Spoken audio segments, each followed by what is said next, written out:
This is Mario. Beloved, let us, as we just do now, let's start at the beginning. And that is where I find that I have to reach deep inside me to find the sincerest gratitude that I need to express to you for yet another Tuesday afternoon of information and enlightenment.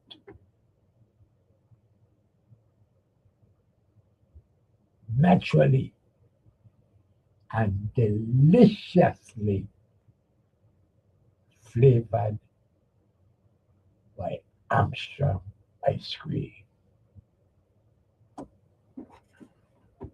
Beloved, as I'm sure you would expect, at 3:30, beautiful Aisha will take center stage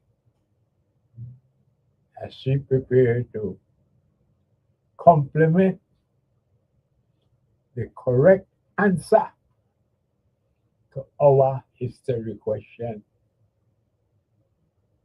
at 3:30. Beloved, today is special. Special information and enlightenment because at the top of the hour, just about 1 o'clock, we are expecting to have the privilege of hosting Kathleen Dowling with her third book on the 1848 Emancipation. This one is entitled Blood in Basel, the untold story of emancipation 1848 in Christiansted. So, beloved, just over 1 o'clock, we are expecting to host the author that I am only too proud to have as my guest. Because, beloved, hey, she's doing this on her own, you know. She take her own resources to actually hire translators so that she's able to, for 3 years, first, it was a closer look at Emancipation 1848. Then it was Voice Us, the 1848 executed it. And now Blood in Basel, the untold story of emancipation 1848 in Christiansted. And beloved, we truly need to congratulate the author, Kathleen Dowling, because this is patriotism, Crucian patriotism that she took it upon ourselves with our own resources to now give us that trilogy, beloved. 3 books. An Emancipation, 1848. I don't know what to tell you because it seems to me like our good for not misleaders, I don't know if they're ashamed of our history. They will have to say, but from my perspective, they definitely don't show no pride in their ancestry. And it's hard to understand, very difficult to comprehend that we've had to have patriots like the late Brother Sigo, Brother R, and my one and only sister, Peggy Moorhead. These were the 3 Crucian patriots that took the government to court to force it to implement Mort Bryan's law, which succinctly states that Virgin Islands history and basic Caribbean history supposed to be taught in our schools from kindergarten to 12th grade. And beloved, you tell me why that has been and continues to be such a struggle. Why?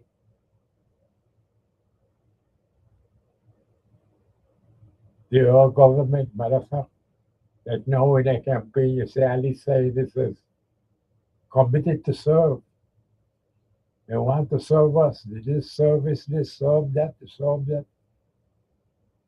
But yet, beloved, in a single one of them, not a one of them,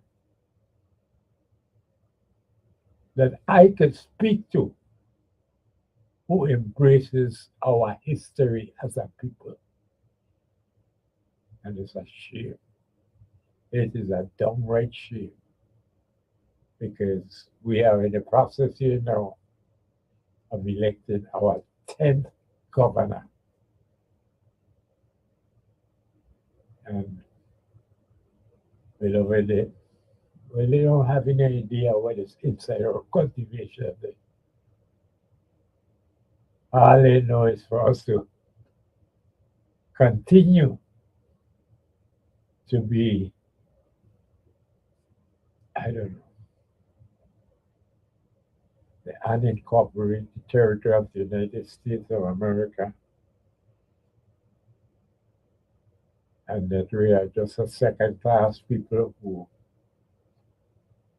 relish in our inferiority and our inferior status as American citizens.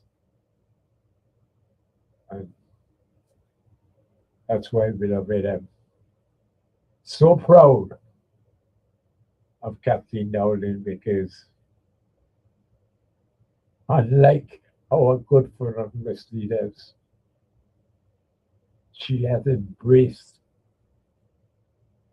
our ancestors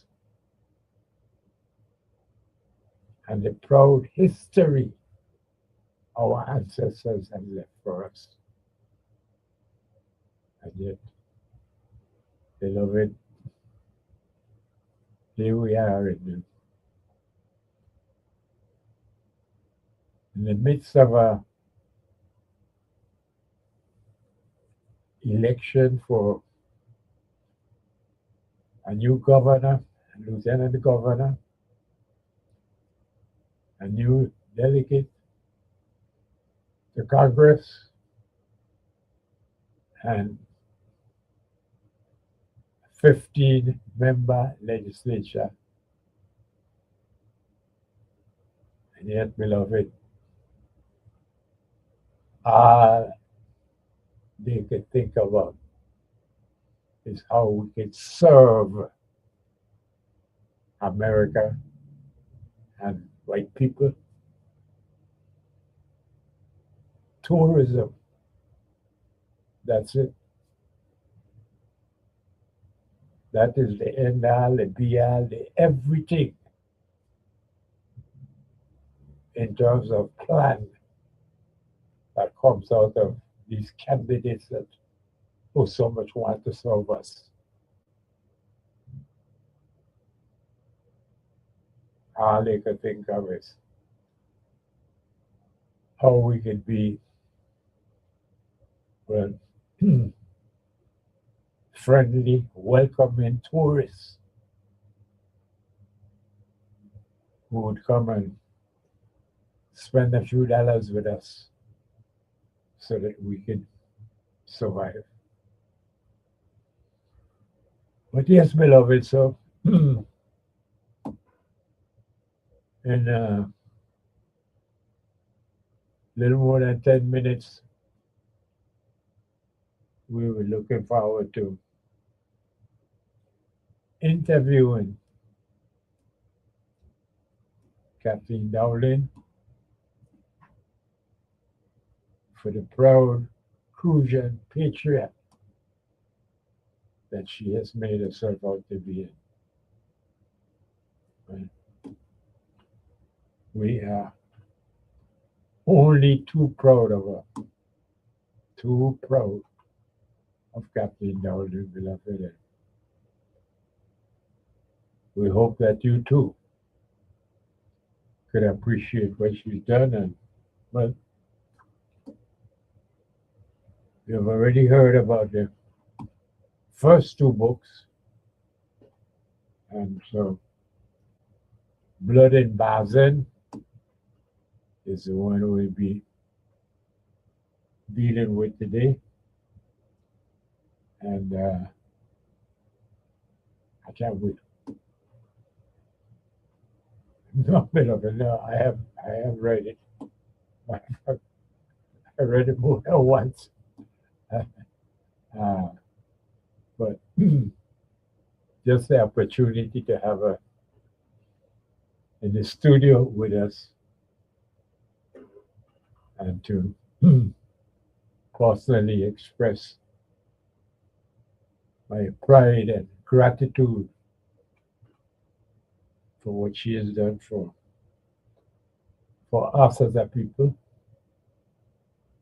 And well, like I said, I am only too proud of Kathleen Dowling. And it is a crying shame that our Department of Education, our University of the Virgin Islands,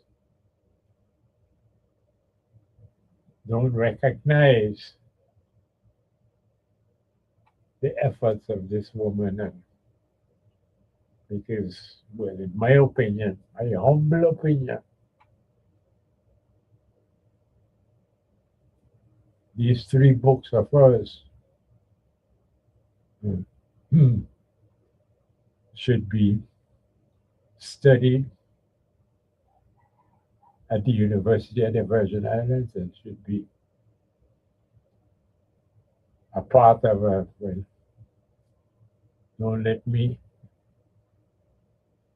decide the curricula, but I definitely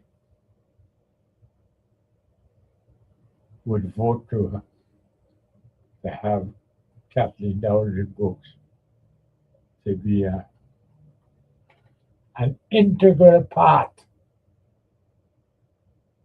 of the University of Virgin Islands curriculum and, well, however they view our history, because, beloved, you would think, that's one of the reasons that people would want to attend a university in the Virgin Islands would be to have the opportunity to learn a little bit about the Virgin Islands. But that's just the way it works with us, beloved, because uh, to the very best of my knowledge, we don't teach Virgin Islands history at the university.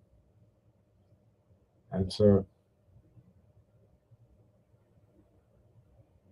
I can expect that they would embrace Kathleen Dowling and her contribution to Virgin Islands history,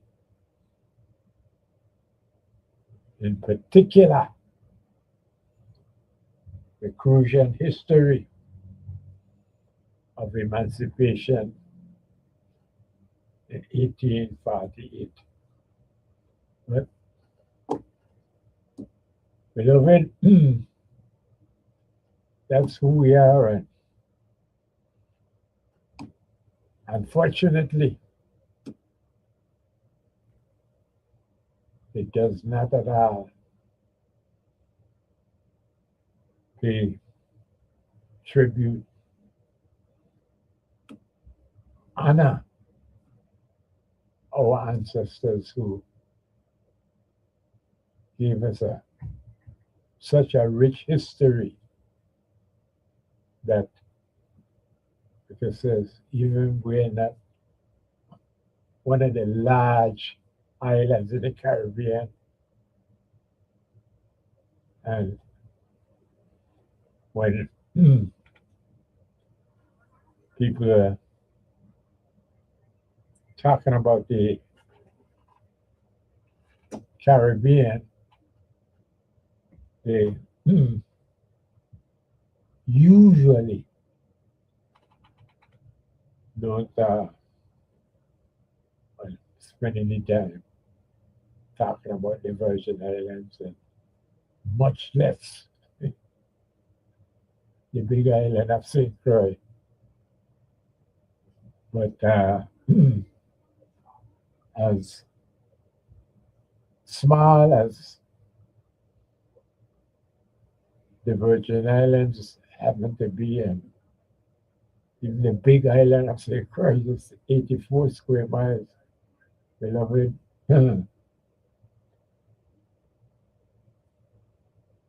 It's unbelievable that this small place with a population of less than 100,000 people could have such a rich history, and yet our leadership, our governmental leadership, our academic leadership, beloved, they are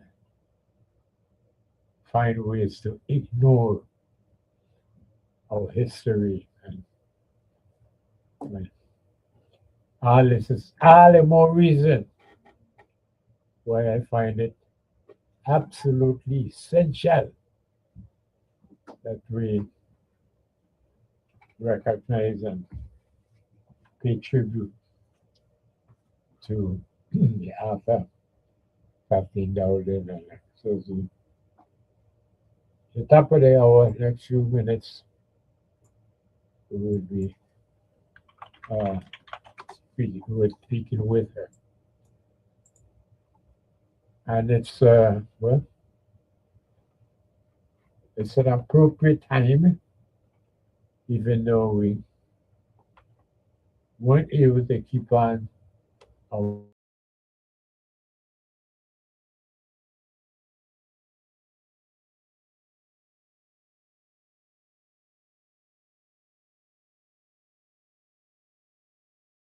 year. But this year, due to our kind of technical and mechanical problems here, there, and everywhere, beloved, we were not able to keep with our history, observing the anniversary, July 3rd. And so here we are now, the rest of the 11th of August. And we wish that it could have been in time for July 3rd of this year, but beloved, it didn't quite work out.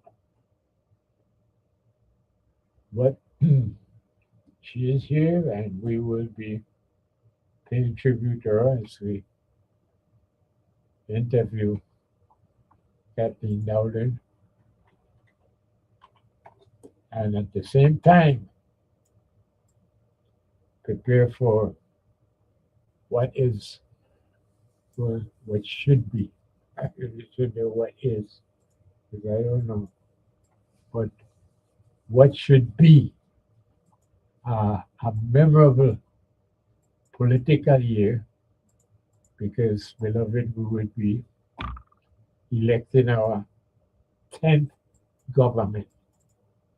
It was in 1970 that our colonizers in Washington, D.C., gave us the authority to elect our own government. And we did that in November, first Tuesday of November 1970, when we elected Dr. Melvin Evans as our first governor. And here we are now, what is this, 56, yeah, 56 years later. We are now preparing to elect our 10th, yeah, our 10th governor. And beloved, it's, well, it's a strange elections of our, again, it's what the people want. And it's for me to find a comfortable perspective where I can best understand and comprehend why it is that our people vote the way that we do, when we clearly make it known that we are not pleased with our government, we are not pleased with our representatives, but yet and still, beloved, we continue to do the same thing and re-elect the same good for nothing misleaders. So, what to tell you? I'll tell you what I should tell you. Lick your cream, beloved, because after ice cream is just so good for your soul.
Beloved, and as promised, in the house is the Crucian patriot, the lady that I wish I had a bigger voice so that I could be heard not only on St. Croix, not only in the Virgin, not only in Caribbean, but worldwide. I want them to hear me, you know, proudly speak to Kathleen Dowling, the author of three powerful books. The third one is now being released, and well, I am proud to say she is in house to tell us all about it. So, beloved, no further ado, let me say a good afternoon to Arthur Kathleen Dowling and welcome to our studio. Good afternoon. Good afternoon, Mario, and good afternoon to your beloved audience, and thank you for your warm welcome. I am Kathleen Dowling. I'm the author of trilogy, three books. A closer look at emancipation came out in 2024. Voices came out in 25, and now in 26, I did Blood in Bazen. Very So, good. yes. So basically, this third volume focuses on what took place of the emancipation events in the town of Christiansted. Mhm. Not just the town proper, Yeah. but the outskirts and, you know, all the estates in Christiansted. And since we had very little information, if you will, about actually what took place in Christiansted, especially on the estates themselves, Yeah. I decided to go ahead and do that specific research. Mhm. As you know from the previous two books, the books are raw material, what they call, there's a term they use for it, primary source information. Mhm. That's the term. And so I try to maintain that also in this book and not necessarily put my own personal opinion or somebody else, just basically as I research the Yeah. information, I present it in the Yeah. books. And I found that to But be, to yes. interrupt you, sorry, but Sure. beloved, uh, she marshals her own resources to do this because, as I think we all know, we're talking about a period of time when we were the Danish West Indies, Correct. not the United States Virgin Islands, That the is Danish correct. West Indies, and so that all the official records were in Danish. Mhm. So she had to marshal her personal resources to do this. And all the more reasons why I said I would love to shout it from the highest mountain top.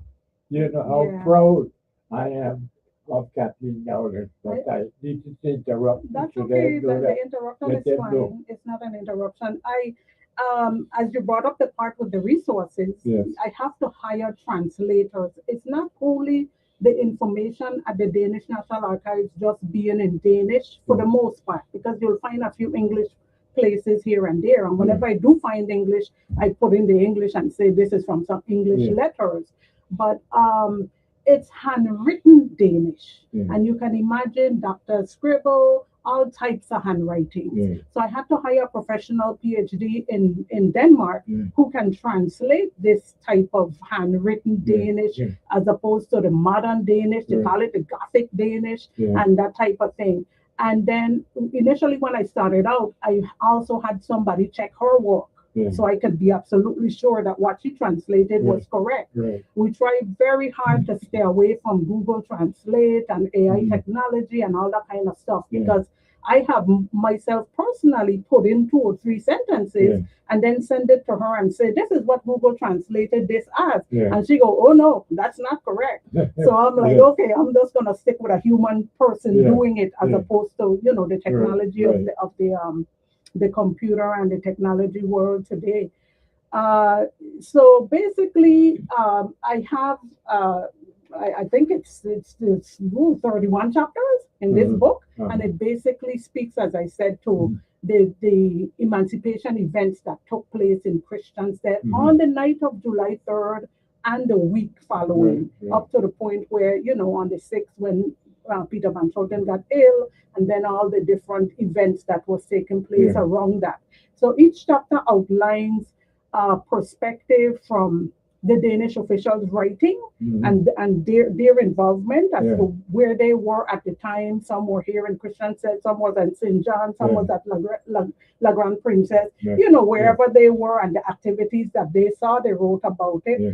I also, well, if I have to say, I was most proud of finding in this specific book General Bodo's ancestral roots or his tribal roots, if you Yes. will. Yes. So I found where his grandfather had, upon the auction, when you know they bring in the enslaved population and they auction them and then they assign them or people buy them from different plantations Yeah. or whatever.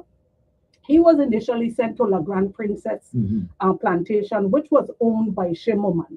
Shimoman owned La Grande Princess, La Grange, and Constitution Hill for a period of time. But of course, they had the overseers and managers here that was managing the plantations for Shimoman while he was there in Denmark. And General Bodo, there is a slave registry that the Moravians kept, and they basically would have the name of the enslaved person. They'll ask you what's your name, and then you give them your name, and they would have the name they baptize you as, and then they would have your nation or your tribe. Yeah. In some instances, they interchange because I would see people like Congo, and I would see people who is a Kan, which we know from Ghana. Yeah. You know, in the interchange nation and tribe. And then the day you were baptized, and the person who was responsible for baptizing you and the plantation they sent you to. Yeah. So basically, when they asked him his name, he told them his name was Sincroy. Yeah. And then, well, later on, they would have baptized him as John Gottlieb. Yeah. So John Gottlieb, and then General Bodo's father was also John Gottlieb, so he Yeah. would be junior, and General Bodo would be the third if we had to follow, Right. you know, the sequence of today. So that was very interesting to me. To me, he was as though he's just claiming the land, Yeah. you know, for his progeny, you know, foreseeing something good is going to come out of. Hey, Croy. Exactly. And he told him his name was, I suppose if they took him to Antigua, he'd say Antigua, but he said St. Croix. Yeah.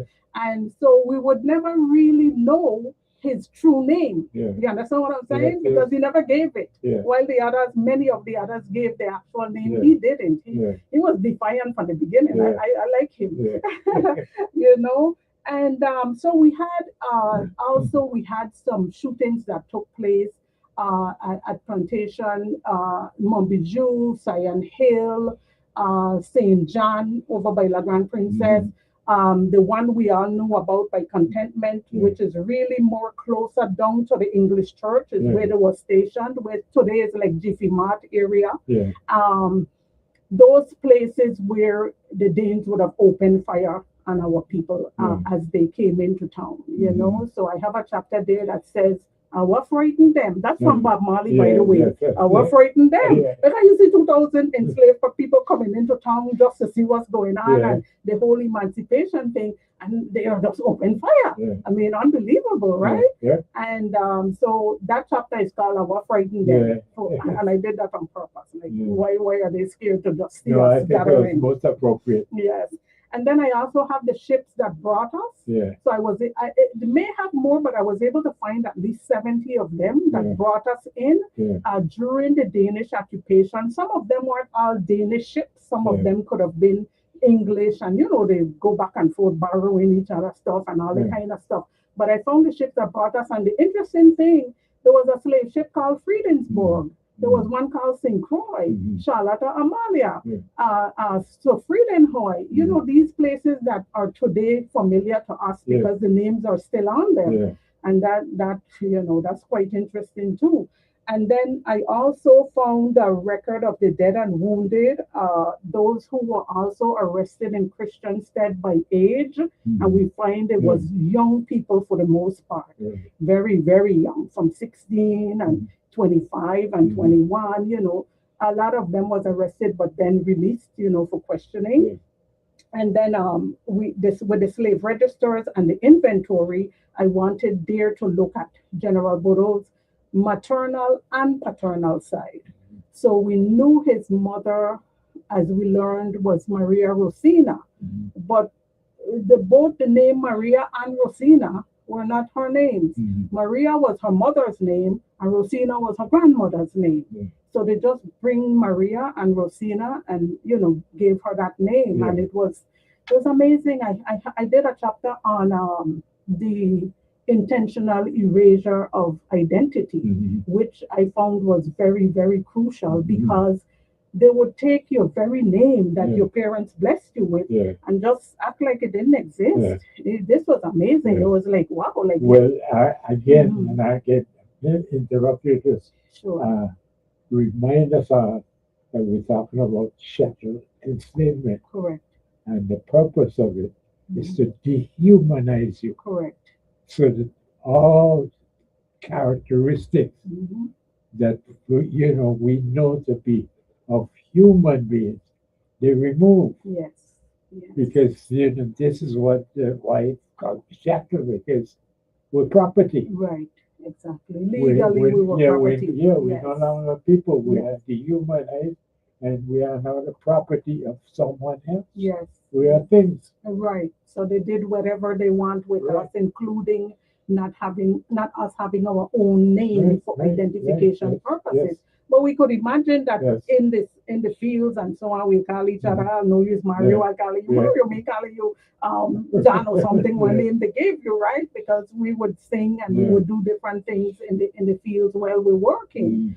And so it goes very in depth as to what took place on the different plantations in Christiansted. It's Mhm. focused on Christiansted for the most part. There's a few in there about Fredericksted too, but for the most part, it's a Christiansted portion. And it also goes into the happenings. There was a lot of just things happening around, people getting into different modes of operation. They in some instances you could tell where the Danish officials may not have been telling the truth. For Mhm. example, that portion that I wrote about what happened when they fired into a slave village in St. John, Yeah. and they said the one official would have said the enslaved population had weapons, so they fired at Yeah. us first. Yeah. And then the other one come and say, no, there were only women and children left Yeah. in that plantation. Yeah. Everybody else had gone. Right. So the men wasn't around. Yeah. So there was a contradictory Yes. statements Yeah. as it relates Mhm. to some of the happenings that took place. But we can expect that because Mhm. this the perspective. But basically, I found this research. Mhm. It was just amazing because I was going from section to section. I do the research.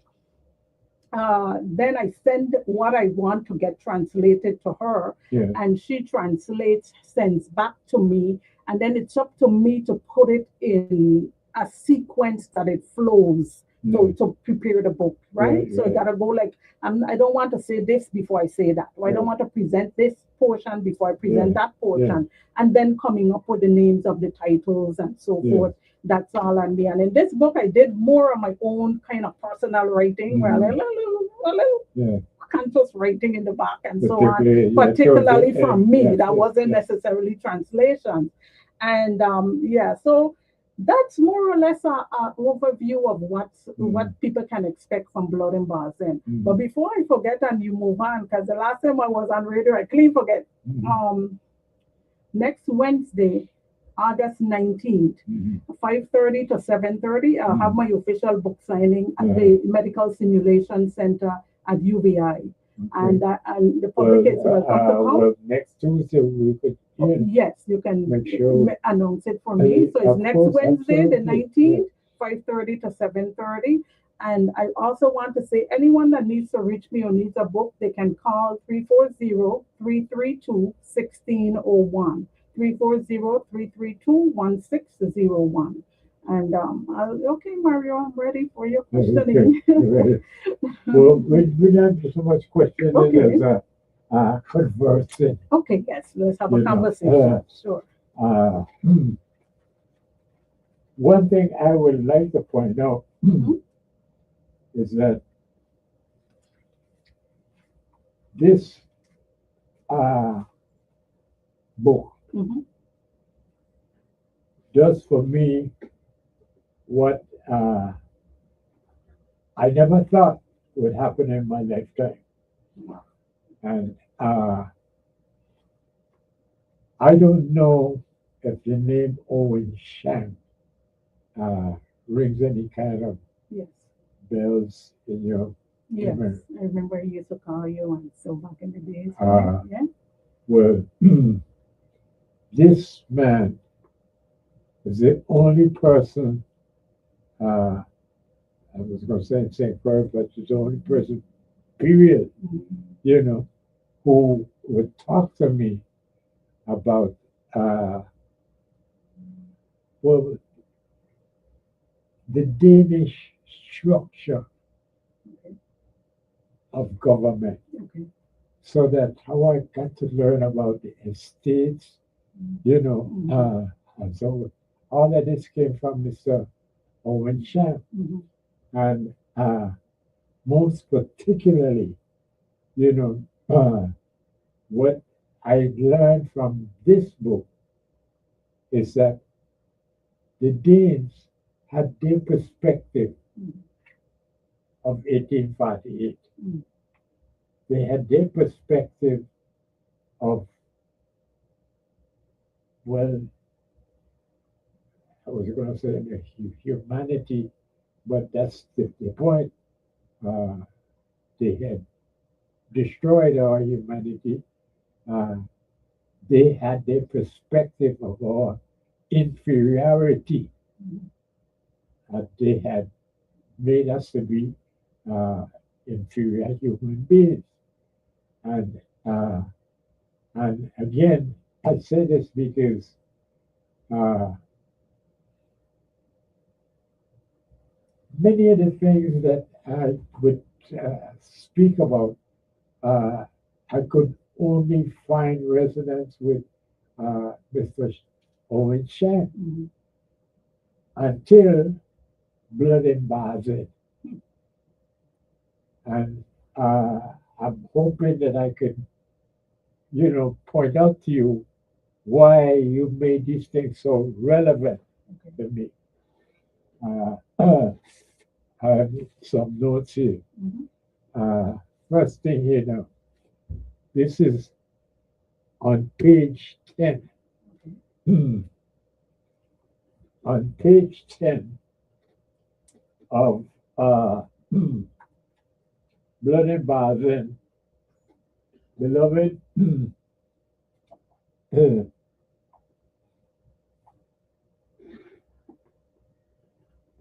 uh,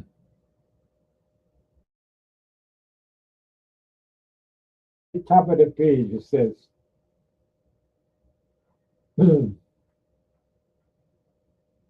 on my arrival at Frederiksted, I noticed as I found the next day at Christiansted a large quantity of trash piled up at the outskirts of the town, undoubtedly to be used for setting fires.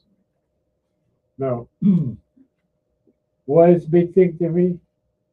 I didn't know that they had actually made any preparations in Christian state. But clearly, between when they got the word, whether it was late afternoon or that evening, Right.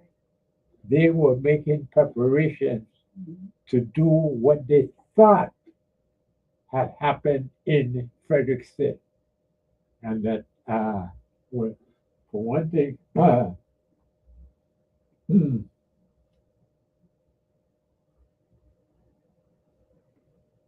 yeah, Right, and I just want to point here, out that which you read from on page 10 comes from the narrative of Peter Van Schulten himself, where he's saying that he saw the trash piled up in Christiansted as he okay, did in Fredericksted. yeah. Mhm. Uh, no, after they returned to Christian state, Mhm. in view of the threatening attitude of the Negroes, this is the middle of page, Yes. it did not seem to me that the necessary measures had been taken on the part of the fort, that no shots had been fired from the fort at the Negroes. Right. Now, again, my experience from reading Roll-Up out of the Caribbean, you would not have a situation where the enslaved could actually hold a fort on a siege, Yeah. as we did here. And I was, what they pointed out, this is Colonel Denali. Denali. Oh, are you still on page 10? I'm still a page 10. Okay, okay. He's speaking and said that, because they're expressing concern and alarm Yes, of course. that no shots were fired. Right. In other words, how could you allow all of these, what, as they call it, Negroes, you know, Yeah. to hold us fort, under siege? Okay. All right. Then, yes. On the next page, it's 11.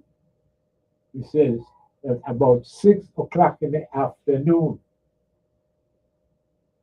he received news that the Negroes had begun to rise in the jurisdiction of Christian state. So that by 6 o'clock, Right. you know, the word has already Word got reached the Christian in state. Christian Yes. state. All right? Now, here now is where we begin to learn. Page 13, Okay. the paragraph before the last. It said here, you said the paragraph being the next morning, Wednesday, July 5th. Yes. All right. At the bottom, that it says, the proclaiming of the proclamation had not been carried out by the quartermaster in the 2 quarters between the town of Christiansted and Kingston. Now, this is what I'm trying to point out, and to this day, they still ignore me in government here.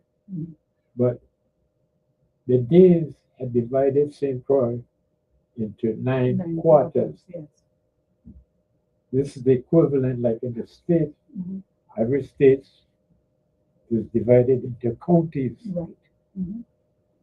All right. Now, what he said here is that the quartermasters, in other words, the master in the quarters, and I think what he said, the 2 quarters between the town of Christiansted and Kingston would be Queen's Quarter and King's Quarter. Yeah. Correct. And so I'm pointing out here again now, you know, that again, we didn't just have 9 quarters for style. Right. Right. I follow you. And each quarter had a quartermaster who was responsible for what's going on in that specific quarter and answerable to the government, obviously. And we're going to find out more about it. Because, all right. And he's saying here the proclamation had not been carried out by the quartermaster. So Thank you. they just hear the Emancipation Proclamation and kept it to themselves. Okay. Okay. Now, again, now I'll go to page 28. Okay. Page 28. This is speaking now. Remember what you've given us, and so exquisitely is the Danish point of view. Correct, because I was hoping in my research, even from the time I started, that I would find more information that we wrote ourselves, Uh-huh. or let's say even the free Negroes Yeah. wrote, but there is no such. No. And the only thing with the previous book with Voice Us, I Yeah. was able to point out that at least they allowed the enslaved population to testify. Yeah. And so Voice Us is complete with the testimony that they gave. They read it back to them in English and then, allowed them to say it's correct or not correct.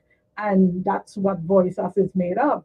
We didn't have a separate source to choose from because, me personally, I would choose from our source before, but this is what is in the record as they wrote it, That's as what they I got. saw it. That's Right. right. Precisely. Yes. And this is what it says. So that on page 28, Hmm. we have it there that it says that according to them, no bullets were in the fortress. This that they refer to it as fortress. Yes. Uh, and that the chief of the fort could not get any bullets Mhm. in spite of repeated requests. Now, Well, this was kind of a rumor because they were this saying, is what I, this yeah. is what I'm doing. Mhm. See, as we get to the whole paragraph, it Yes. says, the two first are found in the newspaper editorial in the paper Mhm. Friedland, Right. the paternal country. Yes. That's, I guess, the English for Frida Friedland. Lanted. Yes, that's All right, that's on the the English. 15th of Mhm. September, and contain no less than an indirect accusation of participation in the Negro uprising itself, Mhm. as the Negroes during the attack on Fredericksburg was supposed to have uttered Mhm. that I had promised them, I being Van Schulten, Yes. that they would not be shot at, and that they also thought there were no bullets in the fortress. And also it was told that the chief of the fortress could not get any in spite of repeated requests. Right. So what Van Schulten was doing there was he was outlining a number of occasions that came up Mhm. when they were basically saying, based on this newspaper editorial, these are the things that happened. He Right. was not necessarily agreeing to Right. it. He was just saying, let me point out this in addition, because he did Right. it as an attachment. Let me point out these things in addition to what Right. else was said. So Right. it was considered to be part of the rumors that were spreading around. Mhm. Next page. Page 41. Okay, I turned right there. I must have known you were going there. Yeah.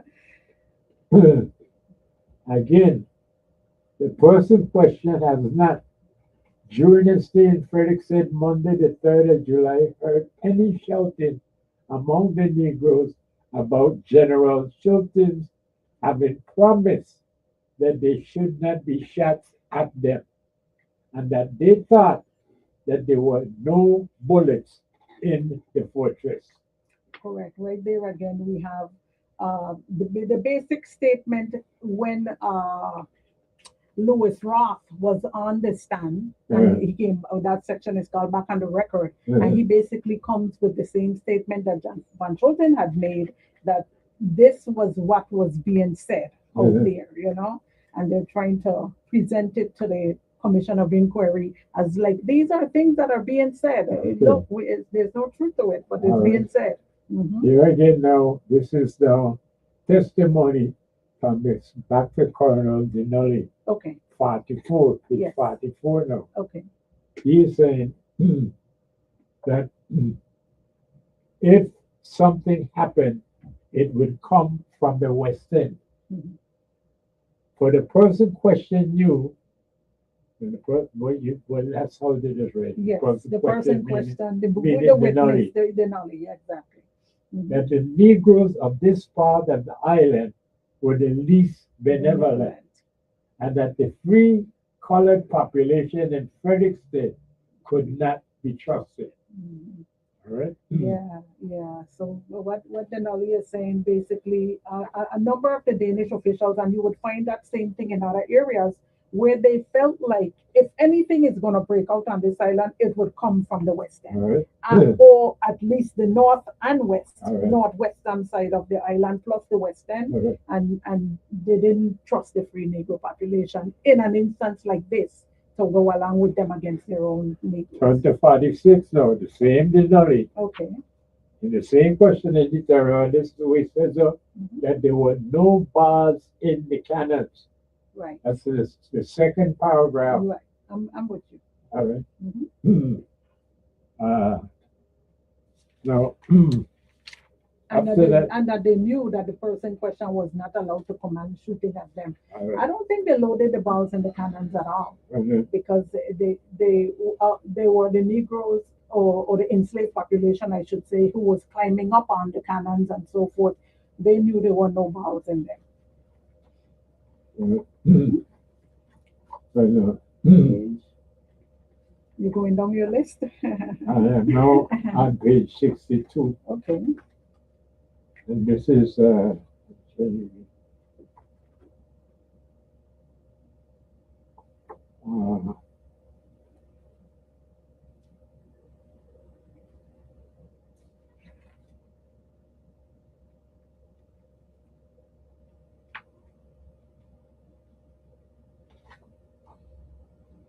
uh,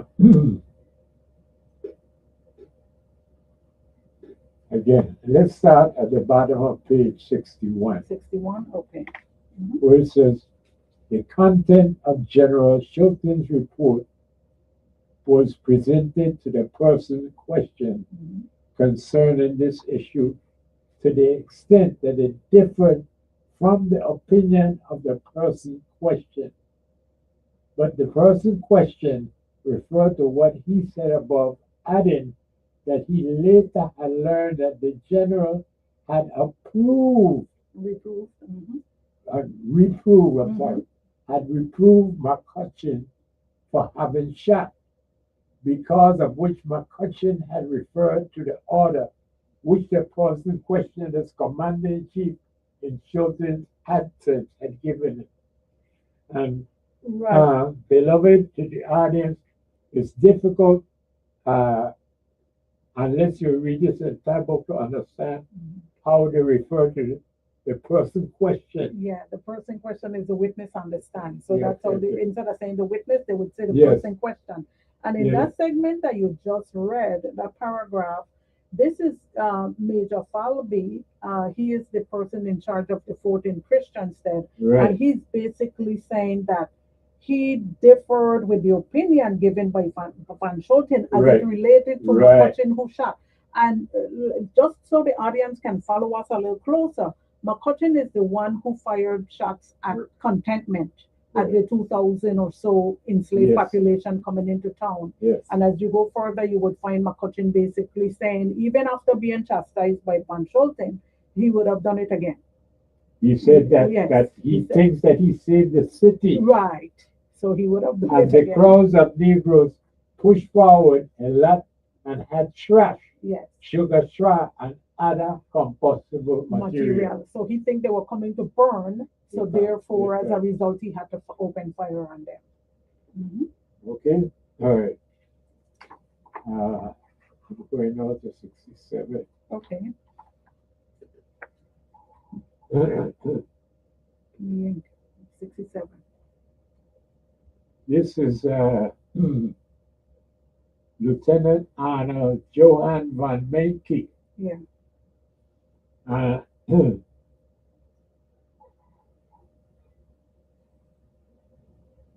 now, what they're complaining here Mhm. is that they didn't think that Van Schulten did enough force inquiry, because this is where the actual was Right.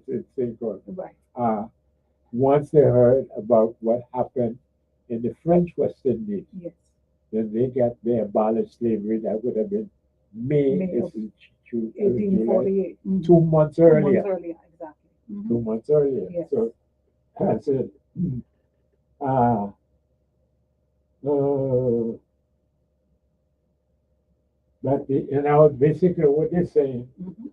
at this point here is that General Van Schulten should have known uh, because uh,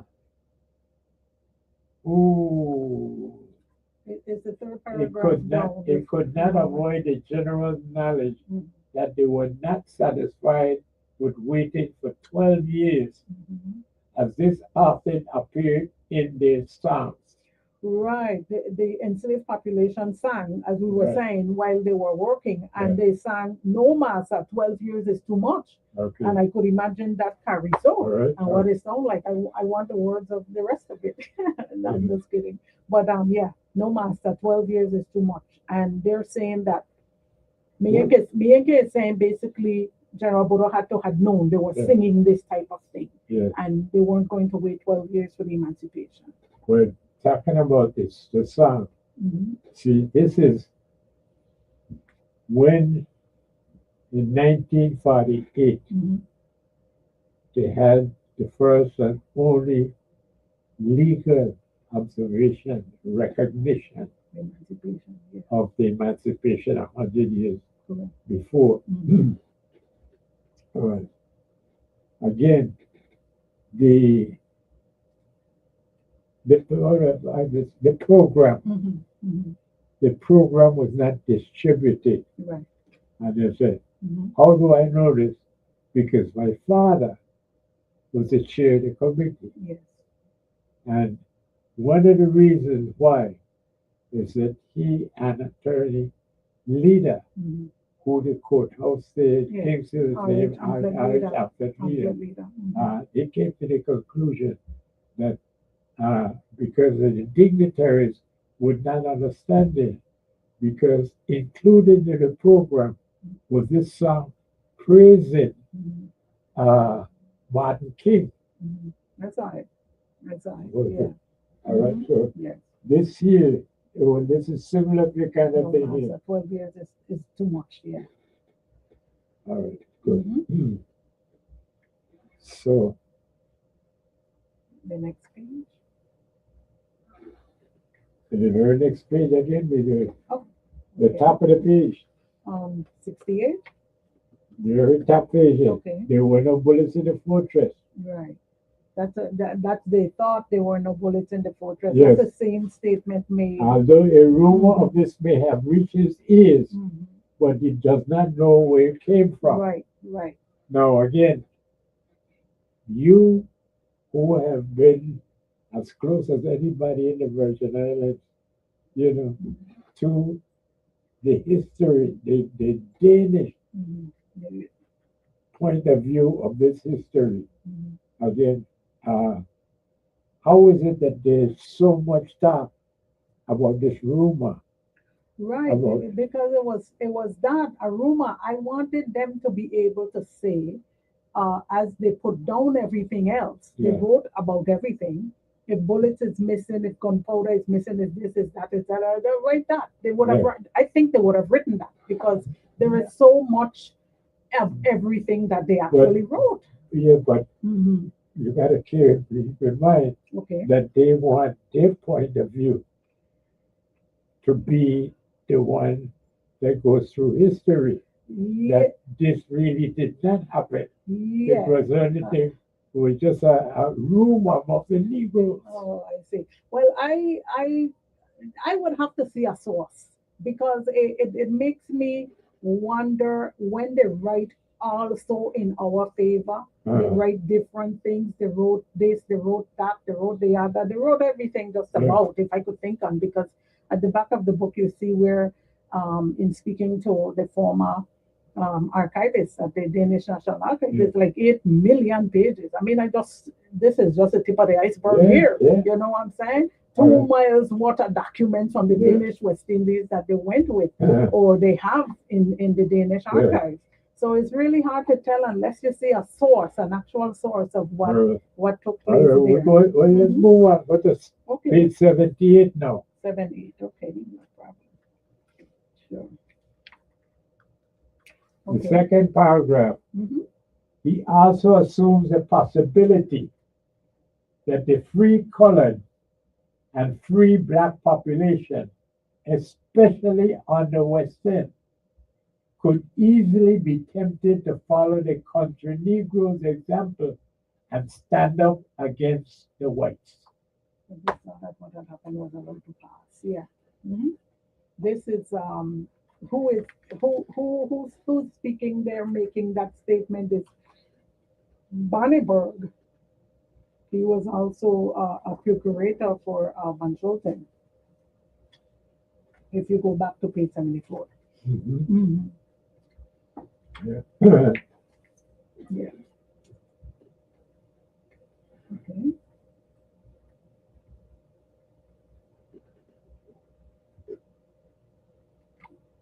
And then, oh yes, the next page, 79. Okay, I'm there.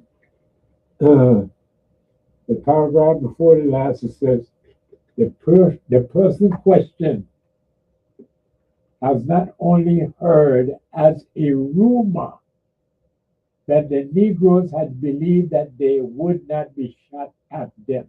Mhm. Again, rumors. Right. And they're saying that Van Schulten basically tell the Negroes they wouldn't be shot at them. Uh, The general had promised them this and promised them that and promised them the other. So okay, that's another rumor. all right. Mhm. Now, page 85. Okay. 85 it is.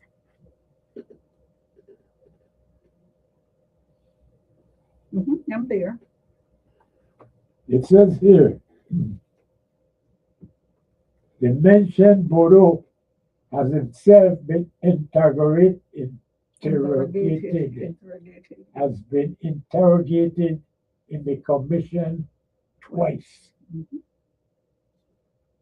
He has definitely declared that he did not know anything about the intended movement for emancipation or the preparation for it before Sunday evening when the uprising broke out. Well, that's So, yeah, Bodo is saying yeah, after two interrogations by the commission. Yes. by the commission Mhm. that he knew nothing about this. The first he knew was Sunday night. Sunday night. And most of them said exactly that. Most of them who were picked up for questioning said they didn't know anything Mhm. until the Sunday Yeah. or possibly the Saturday at the earliest Yeah. about the emancipation. What planning. did you think about that Personally, personally?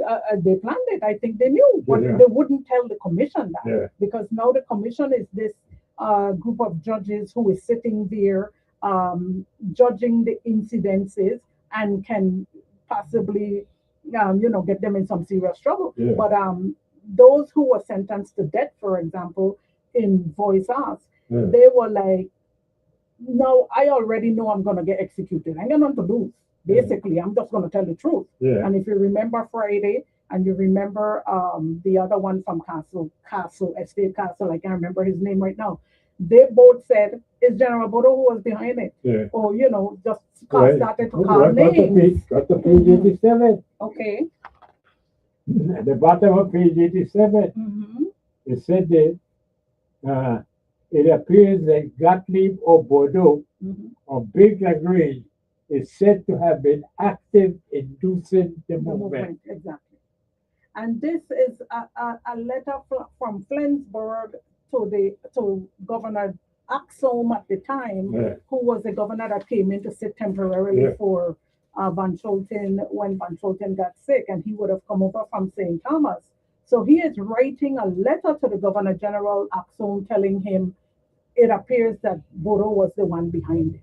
Now, all this is going on while General Bodo is sitting in prison in Christiansted Mm. because he didn't leave until December 15th. Mhm. So he's sitting in prison. They're visiting him. I found some other information, possibly didn't make it in this book, but they're visiting him during this time Mhm. and questioning him and talking to him and asking him questions as to what went on and so forth. And this is the letter that Flensburg who was a member of the commission, would have wrote to the Governor General. Good. Mhm. Let's go to 99. Okay.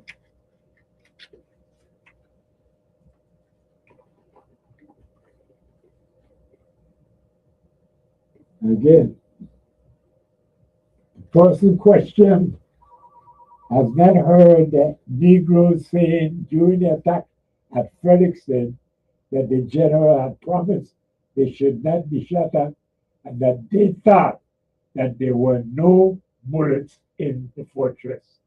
Right. And again, Mhm. it's like, where's all this rumor coming from? This is the question, and this is Raymond now. He is the secretary to Van Schulten. Yeah. He is the person who's being questioned Yeah. here.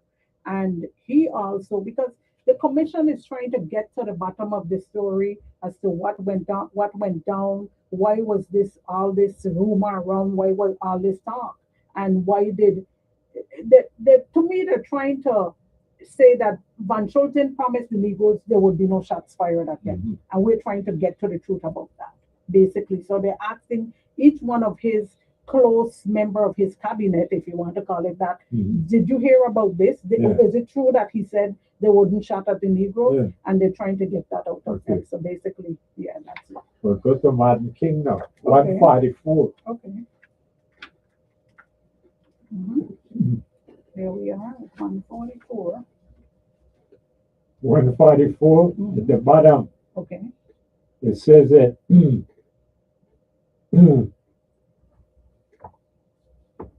that Martin King, well, it actually says Martin. Okay. When we talk about Martin King first Mhm. came into slum, the person questioned addressed him as the leader of the gangs. Mm-hmm. And he answered also the person question. Yeah, Martin King was very much a leader in his area, by the Valley Slav, all those Oh. estates there. Very much they looked up And to then him. on page 145, the next page after that, Okay. it's in the middle of the page. He learned that Martin King had led and commanded the destruction. This is Johannes of Bagavalen, Yes, which is the same estate as Martin King. right. And he is testifying that he learned that Martin King had led Right. the destruction, while Martin King said he wasn't in Fredericksburg at all that Monday. So, You understand? yes. And particularly in In Closer Look and in Voice Us. yes, you know, And then Severina and his wife Severina and Judith Martin both saying he was with on Mountain with Yeah. Judith Martin on Tuesday. He was with Severina. She came to his house to call him. She came to Judith Martin's house to call him and on and on. you say he listed that what he called. He was kind of drunk and up at some boat. Right, You know, right. Saying that he took his Took all clothes his off clothes and out. Yeah. made it seem like he had left the country, but he didn't, and he went up in the hills Yeah. and was basically eating the fruits from the fruit trees and so forth. So it's quite interesting. Right. Yes. No, Okay. no. Let me have you turn to page 105 Oh, okay. We're going back. 105. because this is now Mhm.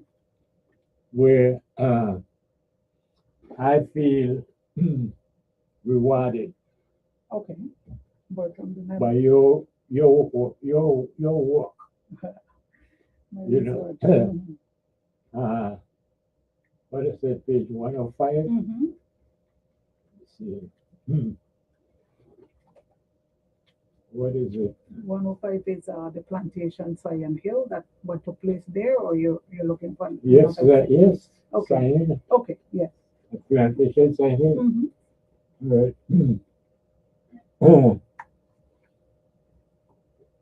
Look for the paragraph, the second last paragraph on 105.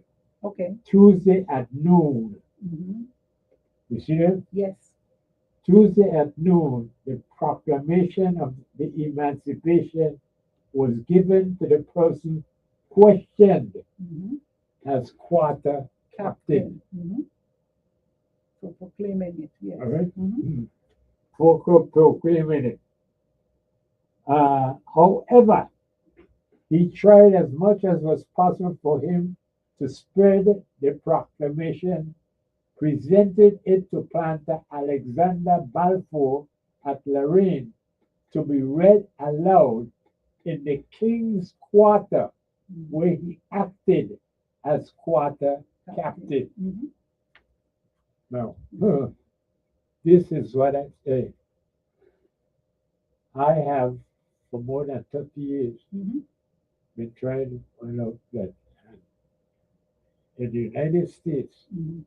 the Constitution actually says should be no more than one representative per District. district. Yes.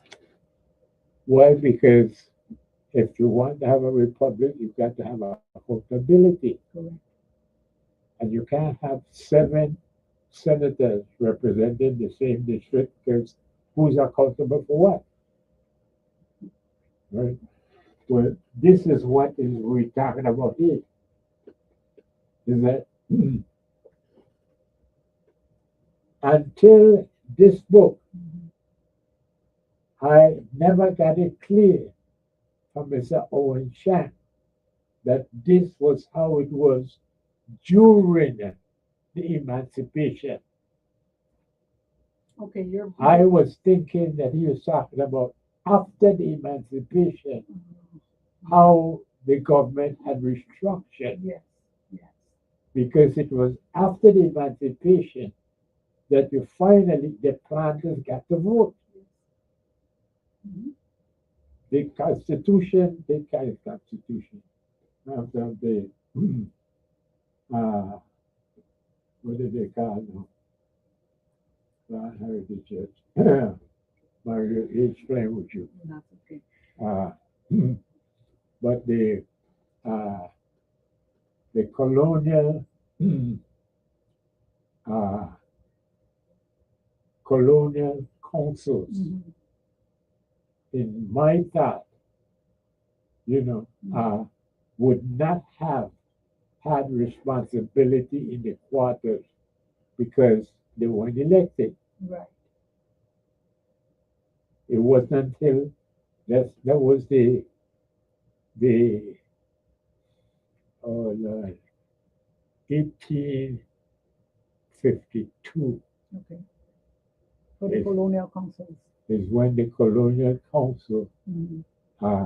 met, and this is the first time that they were met by vote. Okay.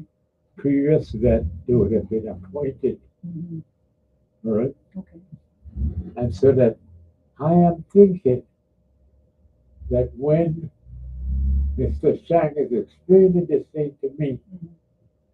this was not the case with the quarters because they had not yet been assigned Okay. as a quartermaster. Mhm. Mhm.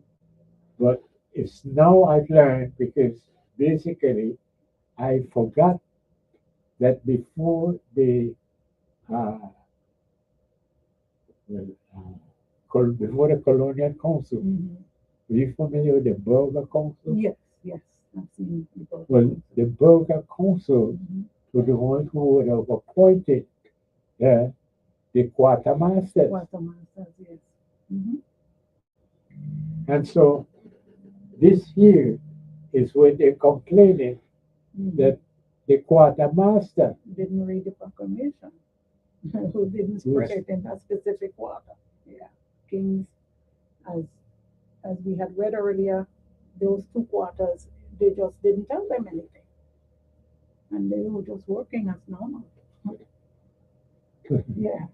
Imagine that, right? On the day itself until the word started to spread amongst the enslaved population. But wait a minute, Wilfred. Interesting. well, for me, it was a major Mm. because I have been trying my best to explain was that St. Croix had been represented from Danish days. It ain't just since America. 1917 Yes. when the America came in, Mhm. that these 9 quarters were basically, the Danish way of having counties. Correct. Correct. Separated each by a quartermaster being in charge and so forth. Yeah. And so that but well, look at us now today. A system. Mm-hmm. We have 7 district senators in St. Croix. But who is accountable for what? Well, that to me is a big thing what you're saying. because this is what I've been on the case about. I'm saying you guys make more money than the governor of Puerto Rico, and you're not responsible for anything. You're not accountable for anything, and you refuse to to restructure the thing because basically, and again, this is uh, more academic than anything else, but uh, when when you first had the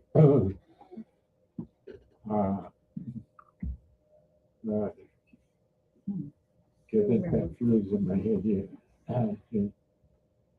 What? Oh Lord, Take your time. That's okay. I'm trying to think so many things all at the All same at the time. same time. One thing at At a the time. same, uh, Okay. let me see. Basically, what I am trying to say is that at some point we've got to come to realize that St. Croix, you know, has to have representation, and that one of the things that I am screaming to the heavens about is that Kathleen Dowling, because of her work, has been able to clearly show to people like me, that hey, it wasn't just your imagination, but that it's been there all along.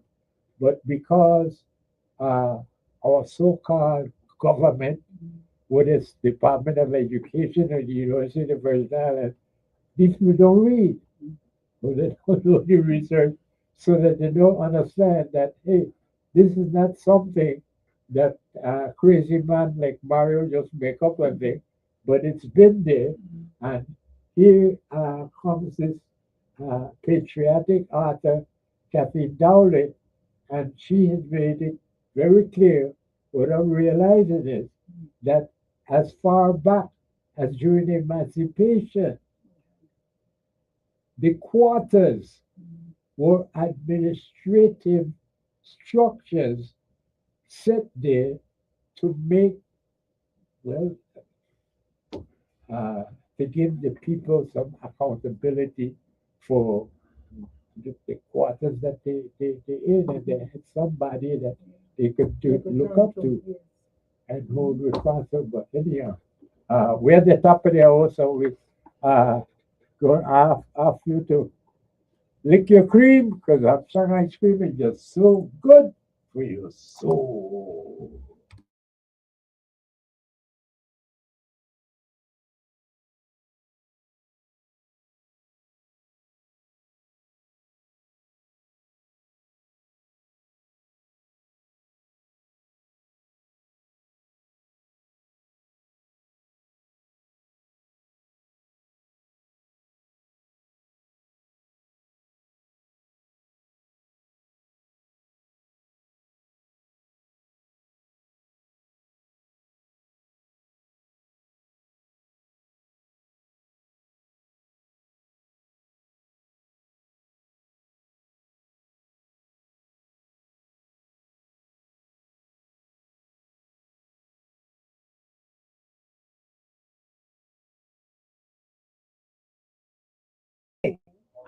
Queen's Quarter.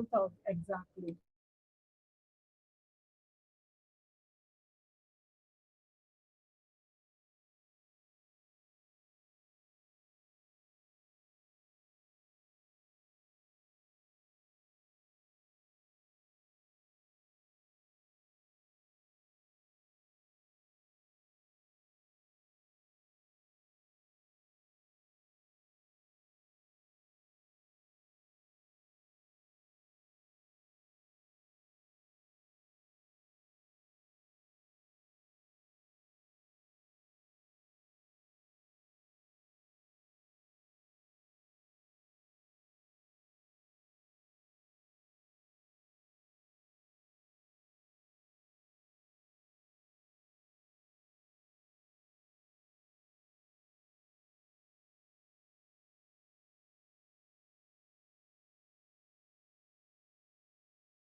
we're back with of it.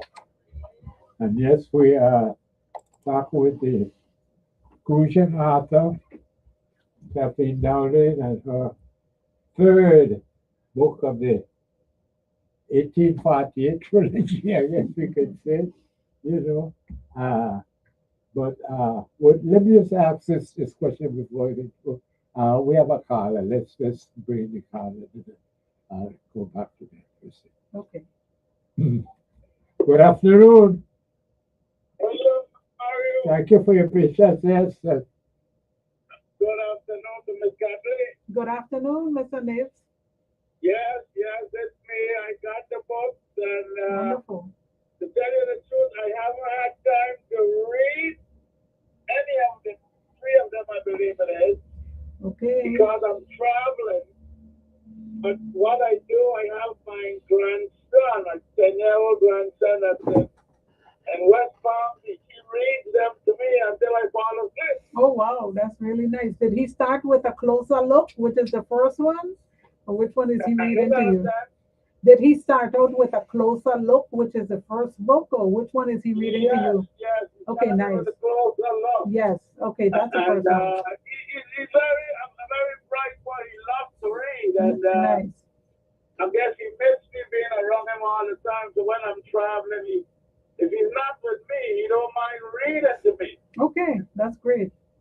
Yes, very nice book. Thank you. I'd like to mention that on the same Pikey show where I met you and I bought the book, Yes.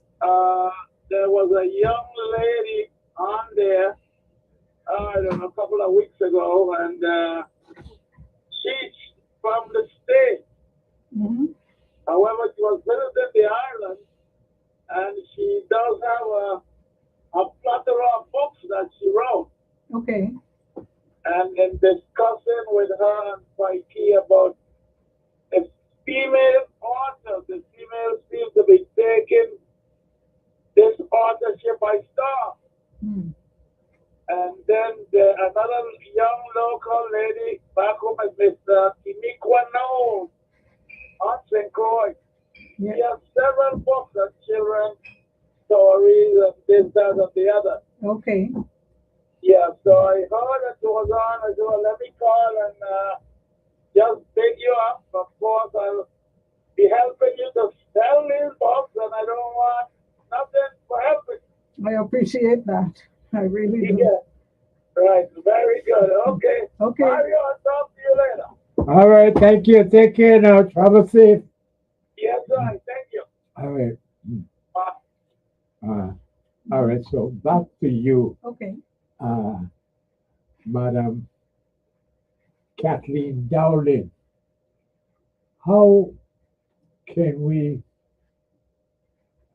I don't know. I'm putting the burden on you, but really, what I'm asking our is, how can we preserve what you have discovered about Buddha and and his lineage from his what would have been his great grandfather. Mm-hmm. His It grandfather. was his great grandfather yes. that said, "I'm St. Croix." Yes. His Yes, yes. yes. Yes. His You know. his grandfather actually is who His said he great was grand- yes, and then his dad and him. All right. Mhm. Yes. I mean, well, this I'm hesitant because I don't want to get political about it, but Lord Heritage Church, man. I mean, how could you have any kind of patriotism for St. Croix? You see, you're in government, you want to be in government, you make all of these uh, outrageous promises, how you want to serve the people of the Versailles, but nobody cares about our history, about our ancestry, and that's what I don't want to put you into the palace, but Lord Heritage Church. I mean, this woman on her own has brought this up. I didn't know this about Buddha. Me, until I came You across know, it, you know, registered. you know those are. I mean, so what is just that's it for the handful of us that do read.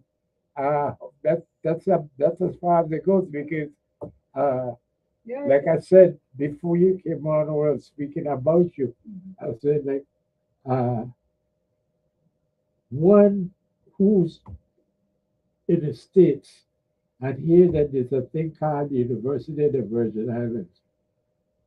If you took it upon yourself to enroll the University of the Virgin Islands, I think one of the reasons would be you because you would want to learn something about the Virgin Islands. Correct. You want to learn something about the Caribbean. Correct. You want to learn something about, the enslaved Africans that Correct. populate the Caribbean. Correct. But if you went to the University of the Virgin Islands, you wouldn't learn any of these things. You know, Mhm. and to this date, we still can't get uh, the Department of Education to implement the I call it what brand Yes. 48, 40, 48, 48, 44. Mhm. I think we've got another caller here. Okay. Good afternoon. Good afternoon to my two favorite people. How are you? How are you? Boss Pete picked me. Yes, Good to hear from you. You're so well. Welcome. yes, I think that you have been vindicated with what you've been talking about with reapportionment. Yeah, for so many years, and there it is. And I Yes, mean, this wonderful author here. I mean, I'm not even thinking about Mario and reapportionment and that. Just doing her research, and it's right there. and it popped right up, right up. Now, Mhm. the quartermaster thing is what we've been talking about, Yeah, right? And that's where you come with the accountability. right. Okay, now, the, to tell you how history repeats itself, I don't know which page it was where you said that the quartermaster did not read the proclamation Yeah, to let the people know that they were free. Mhm. correct. Yes, Okay, now that parallels over to Juneteenth, right? you're right. Right. Where they didn't know that they were free. So Yes. that's how history repeats itself, For two you years, know. for 2 years, I was in Texas because yes, it was from '63, and they didn't learn it until '65. But yeah, for Exactly. 2 years, yes. So I have one question. You had the quartermasters for each And that was each quarter yes, they would call him the quartermaster, but I think that the proper name that they got from the borough council was captain. Captain. It would be captain of the quarter, and we had nine oh, quarters. Mhm. We had nine quarters. Mhm. Let me see. Let me see if I can still do that. Company, Queen, King. King, Prince. Prince, Western, North Side, A and B, Eastern, A and B. Yes, those are the nine quarters there. Mhm. now who did they report to? To the governor? Yes. Well, well, this is just it again, and only we who are talking here would know about these things because our government they're too busy to deal with this. But see, like Van Schulten, you refer to him as Governor General. Right. Why is that? Because St. Thomas would have a governor, Mhm. St. Croix would have a governor. Now they would be known as a vice governor. The Uh-huh. vice governor would then have the borough council, and the borough council appoints the masters for each of these quarters. Mhm. In the system. Yes. Uh-huh. Okay. And this is how the system works, so that they would have their own, I guess, it's like in the United States, you have, you know, Mayors and yeah. you have all these mayors and all of these things Municipals, because you have, well, Well, I the did- point is that there was accountability all the way down the line. that's it. And here we have seven for this one island of St. Croix, but because we have no division, there are really seven at-large senators on St. Croix. Right. Because our seven of them here, there's no division. Whereas, as far back as the day, St. Croix was divided into 9. You know, so now that we have 7 under the American system, it should be 7 counties or 7 districts. Yes. You know, but again, Or quarters. or quarters, but they don't want any part of that because basically you give them work, you making them have responsibilities. They don't want any part of that. But They don't want an assignment. They will have an assignment, yes, and they don't want that.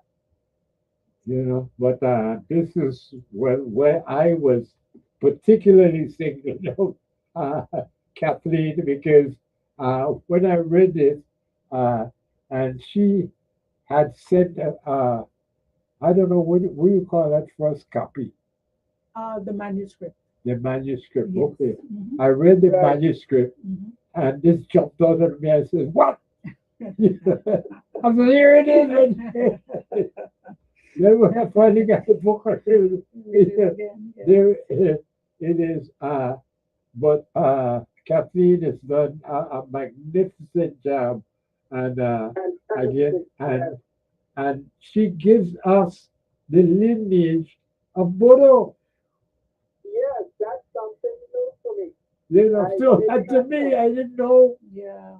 You know, and I guess only people like us who are concerned would know, because even if, like I said earlier, if you went to the University of Virgin Islands, you would learn these things.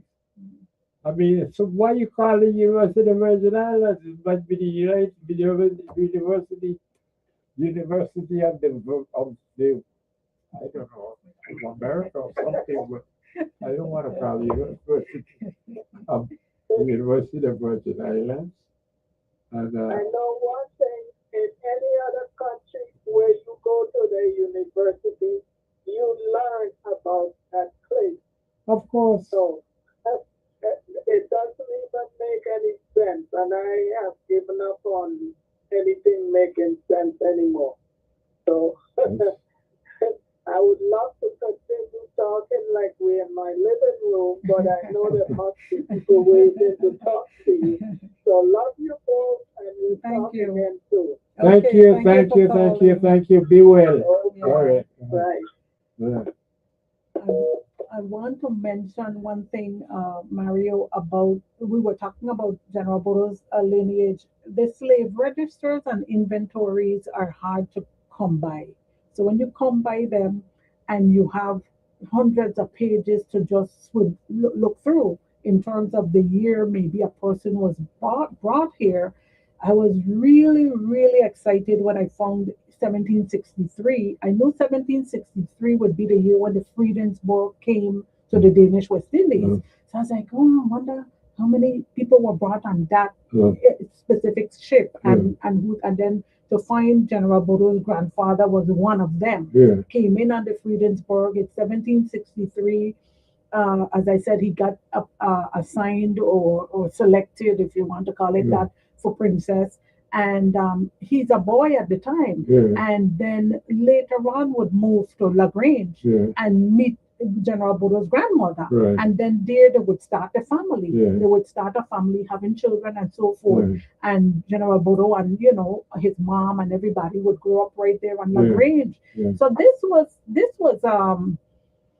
very crucial information as far as me, the author, Yeah. is concerned, because Well, Any other you Caribbean just heard island. a call I got, yeah, you know, boss speaker. any, yeah, I mean, To them and those of us who really consider me, this Mhm. is brilliant stuff that you Any other uncovered, Caribbean island you you know, go to, you and, ask about Busa in Barbados, you you asked know, about whomever in Antigua, yeah, you ask about Queen Nanny in Jamaica. uh, They all know the lineage of that person, the tribal you roots. know, They know where they came from. uh, And we were like, not knowing General Boro, and no, we gotta know everything about him, everything. I just feel that way. So this was very, very exciting. And then to see where his grandfather told them his name was St. Croix. yeah, So he meant like, okay, I could beat me if I want. yeah, I could do whatever I want with me, but yeah, I'm not giving you my real name. yeah, I'm just not doing it. yeah, And therefore, I am St. Croix. yeah, And then they would baptize him as John Kathleen. yeah, And that to me, it speaks to his intelligence, yeah, it speaks to his defiance of the yeah, system. of course, Because remember now, General Boro's father would get tied to the wheel and trying yeah, to become a maroon and yeah, trying to. yeah, So they didn't want this slavery thing in their yeah, DNA. yeah, You could see where it came from. yeah, Now his father yeah, would have yeah, said, "I'm St. Croix." Then General Boro's dad would be trying to run away all the yeah, time and trying to become a maroon. So it was that type of progeny. yeah, You're coming down from that energy and you're actually doing this because this is what my yeah, grandfather did. It was amazing. yeah, I was floored when I saw that. I yeah, said, look, and they have him straight there at Sinkoy. yeah, That's the name that he gave them. And if you go down that slave registry, which he is on, yeah, you would find other enslaved people saying, "My name is Jonathan, my name is Tonga, my name is Good Luck, my name is Gideon, yeah, whatever you other name. And he said, St. Croix. That is amazing. And from the spiritual perspective, he was also claiming the land. yeah, I gonna take this place where I might not live to see it, yeah, but somebody for me is yeah, gonna take. It's gonna be a hero in this place where you are bringing me from. unbelievable, And it could have been the Democratic Republic of Congo. Could have been he yeah, came from the Kingdom of Congo in yeah, Angola. It yeah, could have been that he came from the Republic of Congo, anywhere in that Central yeah, African area. yeah, And unless we're able to know his real name to yeah, trace him, we just actually know that on the slave register they put him as a Congo. The person before him was Creole. The other person after him was Mandinga. And mhm, in some instances, like I said, they list the tribe yeah. that this person would have come from. And that is, to me, that's a reason for celebration. Uh, it is I'm sorry. absolutely, and it just It's a it reason just for revolts me. celebration. Yes. And that's why, I've get so much trouble in my adult life because I can't understand how somebody could be so indulged and involved in politics, uh, but stay blind as to what is the reason for them being involved in politics. It's just for the personal vanity of making. That's just it. I keep thinking about that our senators are more highly compensated than the governor of Puerto Rico. He makes $70,000. While our senators they make $85,000. And I mean, I went to school in Puerto Rico, so they did teach about Puerto Rican history. And I mean,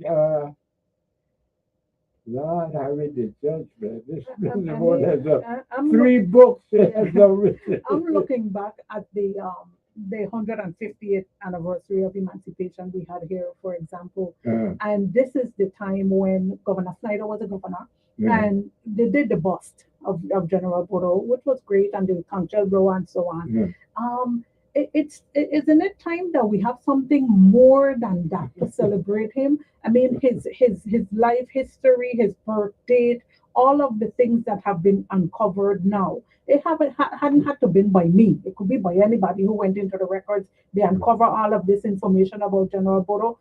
it doesn't have to be Con- about you, but it is right. about you because Only it condense just it so and happens that you're the one that did who it. did it. But I mean, And put this again, information out. We have a full body bronze thing of him, and have him really celebrated in such a way that we proud to know that these are the people that we came from, our ancestors.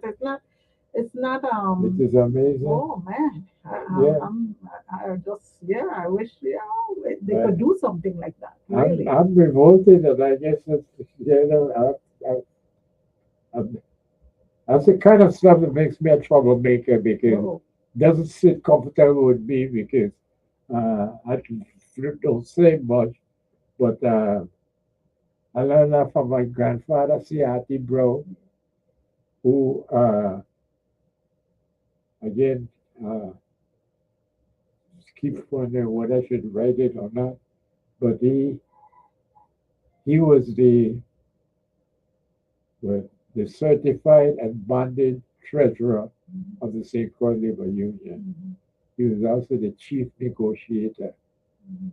you know, and I'm tempted to write, well, how is it that this man ended up manufacturing brown sodas? What happened to him in the union? Oh, you should write it. I, You should write it. well, I don't know. I don't People would know. be interested You to know, read what happened to It him. is, but Yes. again, because I've been such a troublemaker, and again, Don't see, worry about that. no, you know, you are doing the history. Mhm. This would be a bit so much for put. This is my grandfather. Yeah, I grew up in the same house with him. yeah, yeah. This is man who was he could come to my told days when he telling me these stories Well, he and things. would be happy if you write it. And He himself would be happy if you Uh, put, you know. But no, I'm sure. I am the kind of and I wonder if between now and November I'm going to have any of these candidates for governor. They don't usually come. They don't. They don't. They don't. They don't like this studio here. I don't know what But to I say. would like to ask them. Like I said, have you ever heard of Kathleen Dowley? Ever heard that name? Mhm. Yeah, she's an author, you know. You know. Oh, really? Yeah, yeah. And her latest book is Blood and Basil. You ever hear about that? You know. And that title was intentional because the bloodshed of emancipation actually took place in Christiansted. So it was intentional that Yeah. I named it Blood and Basil Yeah. and allow for people to realize that there was bloodshed on this side of the island as it related to the 1848 emancipation. Yeah, so I don't know what to say as it relates to the You did a political side. magnificent job as well. I can't praise you enough because again, you did this on your own. Yeah. Well, You did I'm this with on your own. humility, I thank you I thank you for that humbly. You know. Yeah, my own resources because it's not something you want to have, Okay, we got a call. okay, go ahead. Good afternoon. Good afternoon, Mario. Thank you for your call, man. Mario, I want to ask the young lady if this is an audio.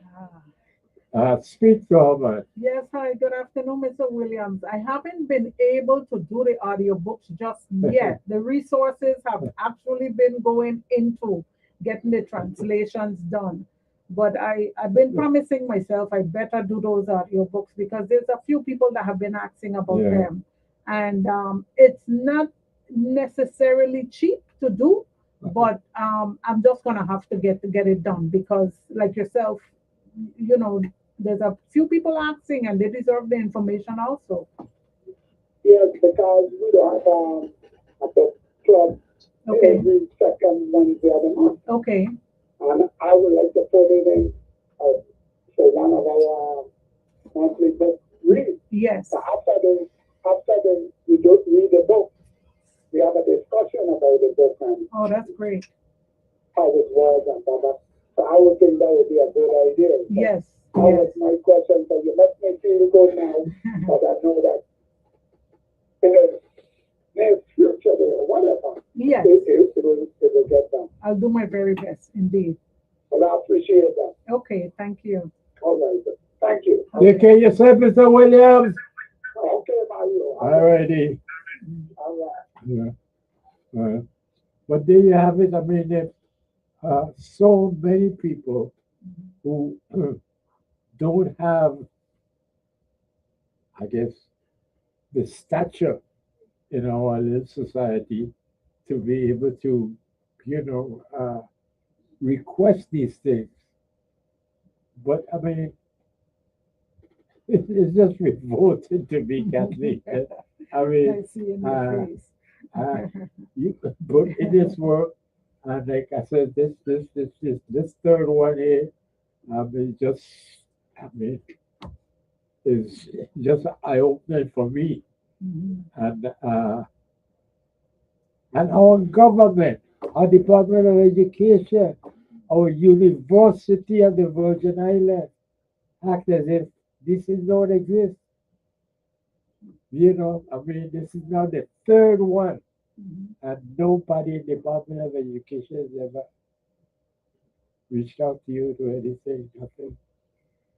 No, Not I Harry must the say that judge. Dr. Larson had reached out initially when I think the second book came out, and then he Yeah. had reached out to me initially and asked me to submit a proposal for the book to be entered into the libraries, the school For libraries. you to submit a proposal. Yes, I submit I submitted the proposal as they requested. He would turn it over to the commissioner Uh, of education at the time, and I haven't heard anything back since. I'm being absolutely honest. I haven't heard anything back since. But we did submit the proposal for the books to be in the mm, libraries of the schools. At least one copy in each library, mm. territory wide. It's really shameful, man. I mean, how we disregard, you know, our own, you And it's know. such a proud and beautiful history because while doing the research and Yeah, going into the actual documentation that is there, like I said, if I had a choice and rewrote, I would take out what we wrote. yeah, But this is all that is there, and you find that they wrote good about us, bad about us. They mm, wrote good about themselves, bad about themselves. mm, Everything that actually took place that happened. I mean, people could come to their own conclusion. They, intelligent enough to say, well, that piece of main thing, let me say that with that. yeah, That type of thing. So mm, I left it in the raw manner, in the mm, raw form, even though it's primary source information. I left it that way on purpose yeah, because I didn't want to interject or embellish my own personal yeah, opinion. And my opinion don't yeah. matter. The history don't happen already. No, but So yeah, they, mhm, uh, what, maybe it's a, was it 5 to 10 pages that mhm. you included in That I wrote that the so, that I wrote yes, the art that speaks. I wrote yes. intentional And as I erasure was of reading, I said, identity. I thought I can't even write I more. know, and I know you Yes, would say that I should write more, but yes, I just try to keep it as raw as possible so people yeah, could have their own conclusions. But I did write a few more in this book than I did in the other two. I yes, actually did. yes. Like somebody told me the other day, oh my God, I read the introduction only, and I just need to read. I don't keep rereading the introduction, and I'm like, I don't remember what I write for the introduction. I gotta go back and read it myself. But what I'm trying to say is that the information is there. You got the information. Now what? Now Mhm, what? Like you're saying in the schools and yeah, so forth. Should we present this? Should it be something that they interject in social studies or history classes? This type of yeah, thing. Well, they ain't got much history classes unless a teacher chooses to do their own thing. But such a proud history. yes, There's nothing I have found in the research that I yeah, have done that makes me feel like ashamed. Oh yeah, my God, we should not do that or whatever. Everything has been done in such a and when I look at the enslaved population on this island, and I have read about emancipation events in Martinique, yeah, in Antigua, in yeah, Jamaica, throughout the yeah, Caribbean, yeah, and I compare, you make the comparison to us. yeah, We are well behaved people. We yeah, were so dignified and sophisticated. It's not even the Danes had to commend us to a certain yeah, point. look at how they behave so well. Yeah. They're so calm. They're so peaceful. Yeah. And that's just our character, the way how we are. And it's just amazing to me, something to be so proud of. And we act like it's a shameful thing. It's That's- nothing to be ashamed of. It's revolting to me. Yeah, it's like a whole emancipation and very little bloodshed. That ain't happened no place else on the entire planet. I mean, seriously. And The beginning of it is just that. It Mhm. starts with an ultimatum. Yes. But prior to the ultimatum, the planning that Yeah, took yeah. place secretly But before that. that's just it. Yeah. How secret it could have been. Well, You know, under the threat of death, because if any of those secrets had come out, I mean, hey, well, you yeah. were Yeah, you face an execution or Yeah. some such thing. But they made sure they made the proper plans that was then amongst them knowing each, what you're supposed to do, what you're not supposed to do, so forth and so on. And then, July 3rd came and it was time for execution Yeah. of the plan. Yeah. And it's an amazing thing to me that they were able to carry that out Yeah. in such a manner. And man, I'm telling you, we must be proud of them. We don't have a choice. Yeah. Yeah. We really don't. It's just a beautiful history. That's Um, that's it. I don't know, and I'm certainly, not claiming to know more about uh, abolition Mhm. of enslavement and emancipation and these kind of things, but I've read my share, Yes. and I don't know of anywhere else where an ultimatum was actually given to the enslavers. I, So it's like, hey, I haven't you come know, across that in any to- that I have read either. to the That point where you ultimatum. come now, it says, well, listen, we went back and forth with this at 4 o'clock over Or burn down else, the whole yeah, place. or else, yes. And they made preparations to burn by bringing the cane trash and putting it in specific strategic areas under the gallery, over there, Yeah. over there in the corner. Everybody, just pile cane trash. Remember the two Yeah. Janes, Jane Bunting and Jane Peterson, in a closer look, and she had the cane trash pack up in her yard. Yeah. And okay, now. And then now we learned from Blood and Bars, and Christian said had a similar situation with the cane trash at specific areas just in case we need to burn. Yeah. And that was part of the whole planning Yeah. situation. It's not like you jump up and do like Yeah. a spontaneous thing. It was really planning, because who brought all that cane trash and put it even in Christian's Yeah. stead? It was us, Yeah. the enslaved people. And just in case we need to burn down this Yeah. place, come on. That's And that was news to me. I did not Yeah. know Yeah. that they had, a This really similar bagasse situation. Bagasse, right? Bagasse, in Magasse, cane Christian's trash stead. in Christian's stead. I didn't know that. Also. So that planning was without cell phones and without that type of communication.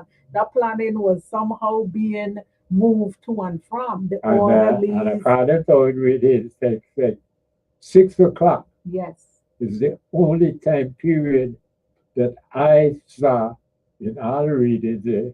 And so, like, 4 o'clock was the deadline. Yes. To Fredericksburg. It just so happened Mhm. that the time period for a carriage to go from town to town was 2 hours. Yes. Yes. 2 hours. So, So- he got the news about 6 o'clock that the Christians said enslaved was on the move. They Yeah. learned about emancipation. The saddest thing about McCutcheon's action, Yeah. who shot at them, was that some of them never even got to know that they were free. No, Because if you coming in the crowd and you coming down to be a part of what's going on, Yeah. all this excitement in the Yeah, air and the whole, and then you just get shot. yeah, You didn't even hear you were free. Yeah. That is sad, eh? And I Yes, was yeah. able to get some of the names Yeah. also of some of them who were shot in that crowd. yeah, Josephine, for example, she would have died 2 weeks later, yeah, but she was shot the night of July 3rd. yeah, And a few of them were wounded, a few of them fell right then and there. yeah, You had Van Cholten saying that Dr. Knudsen, who was riding horse with him yeah, to go to La Grande Princess and so forth, he would stop and bandage up some of them. Yeah. And while the enslaved population or the Negroes was pulling away their dead, Yeah. and then send them to the hospital or whatever who who Yeah. didn't die. You just envisioning it and saying to yourself, what a scene.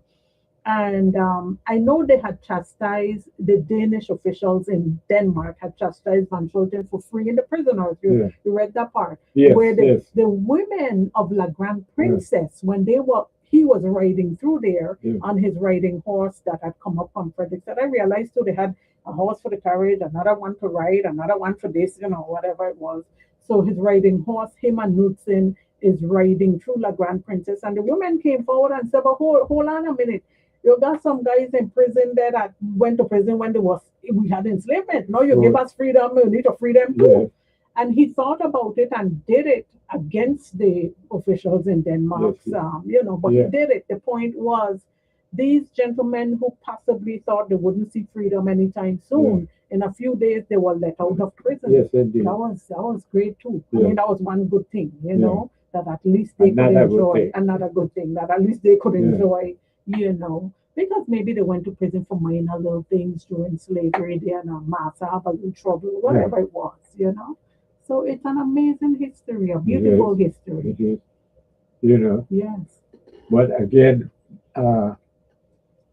at the time Hmm.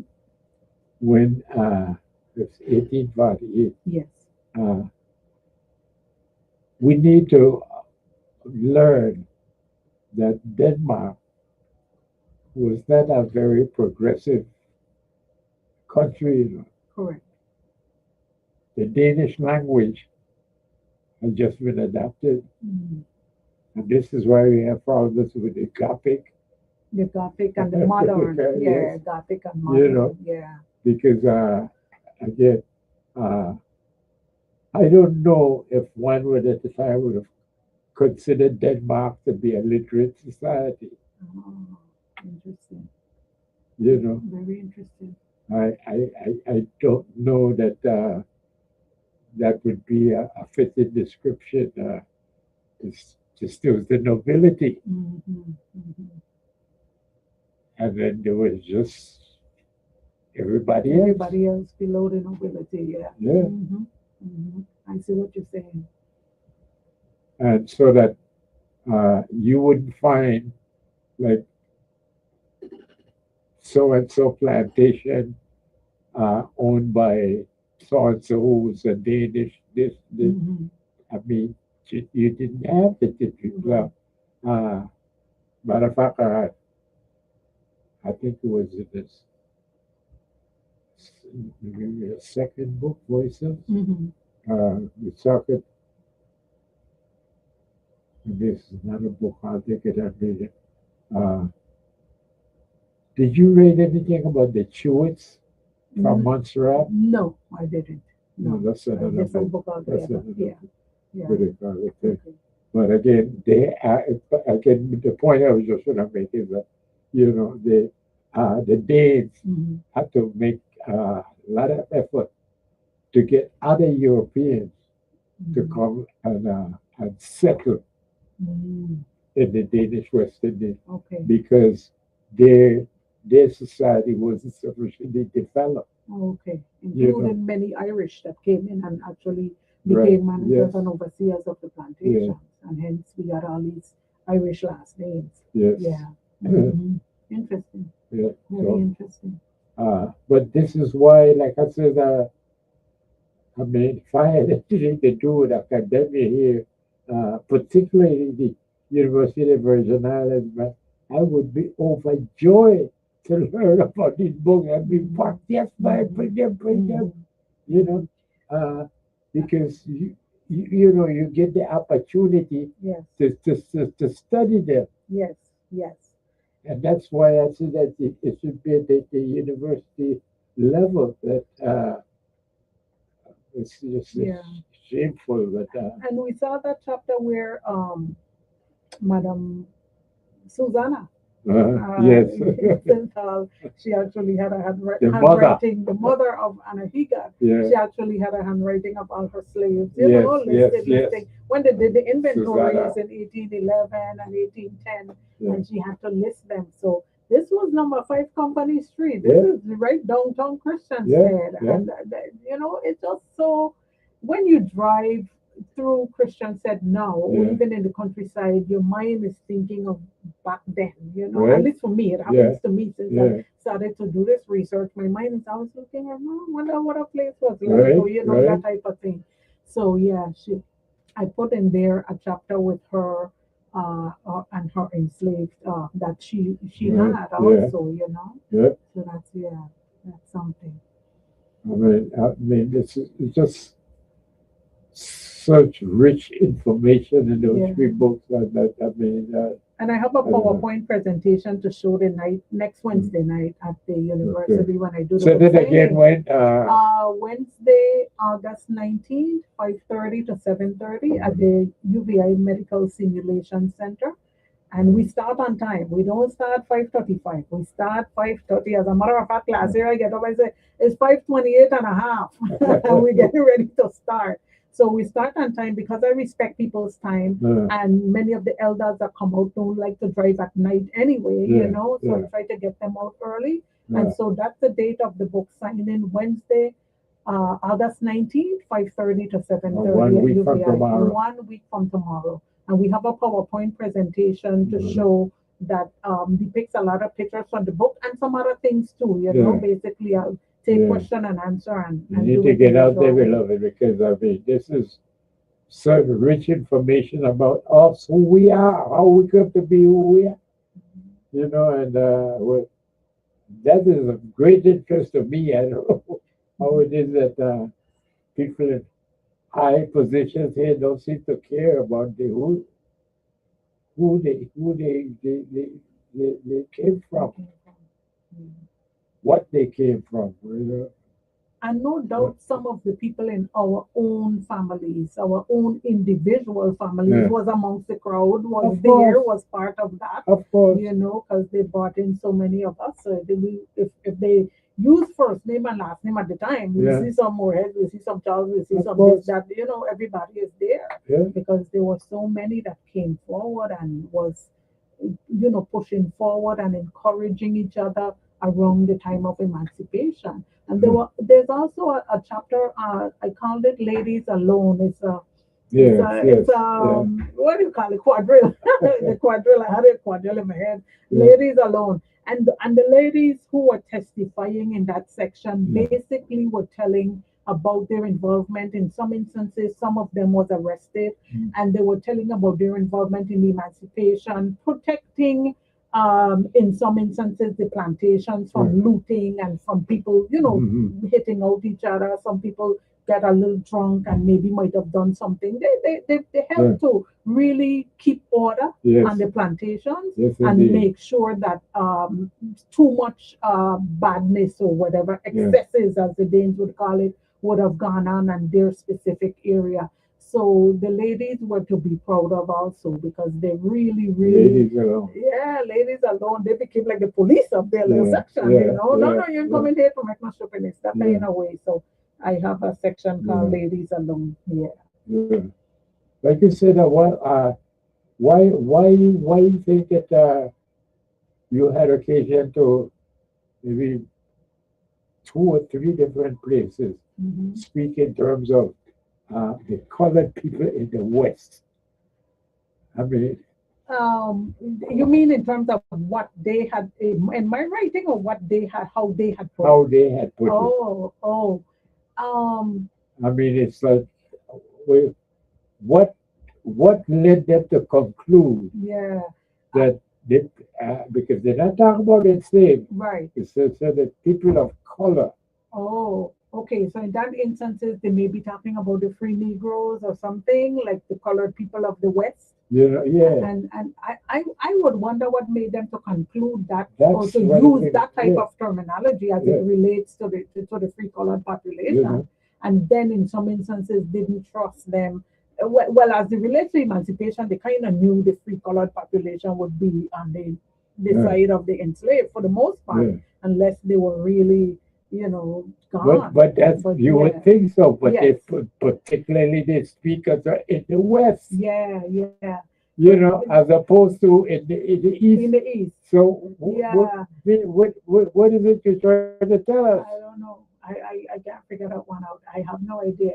Um, the relation of saying, for example, that any emancipation would start in the West, in Frederickstead, in the north side of the island, or the northwestern side of the island.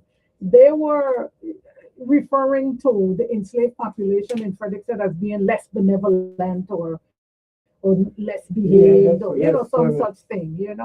And that was interesting to me also, that they even refer to them as such, because maybe they felt like Christian said was the government center, and Frederick said, they just did whatever they want. I don't know. I can't figure it out. I don't know. Yeah.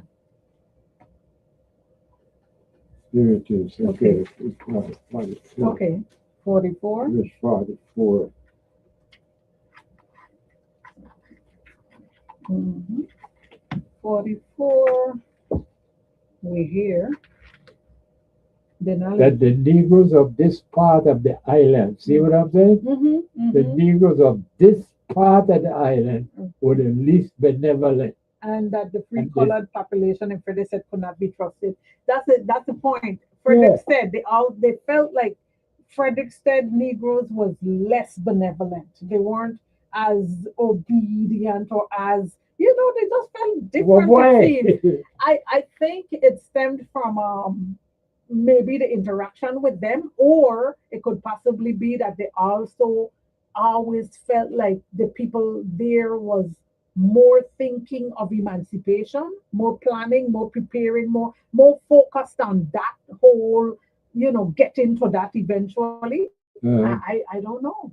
I don't know why they felt that way, but the West End, for the person questioned, that's what they're saying. However, he remarked to it that if something happened, it would come from the West End. For the person question knew that the Negroes of this part of the island were the least benevolent.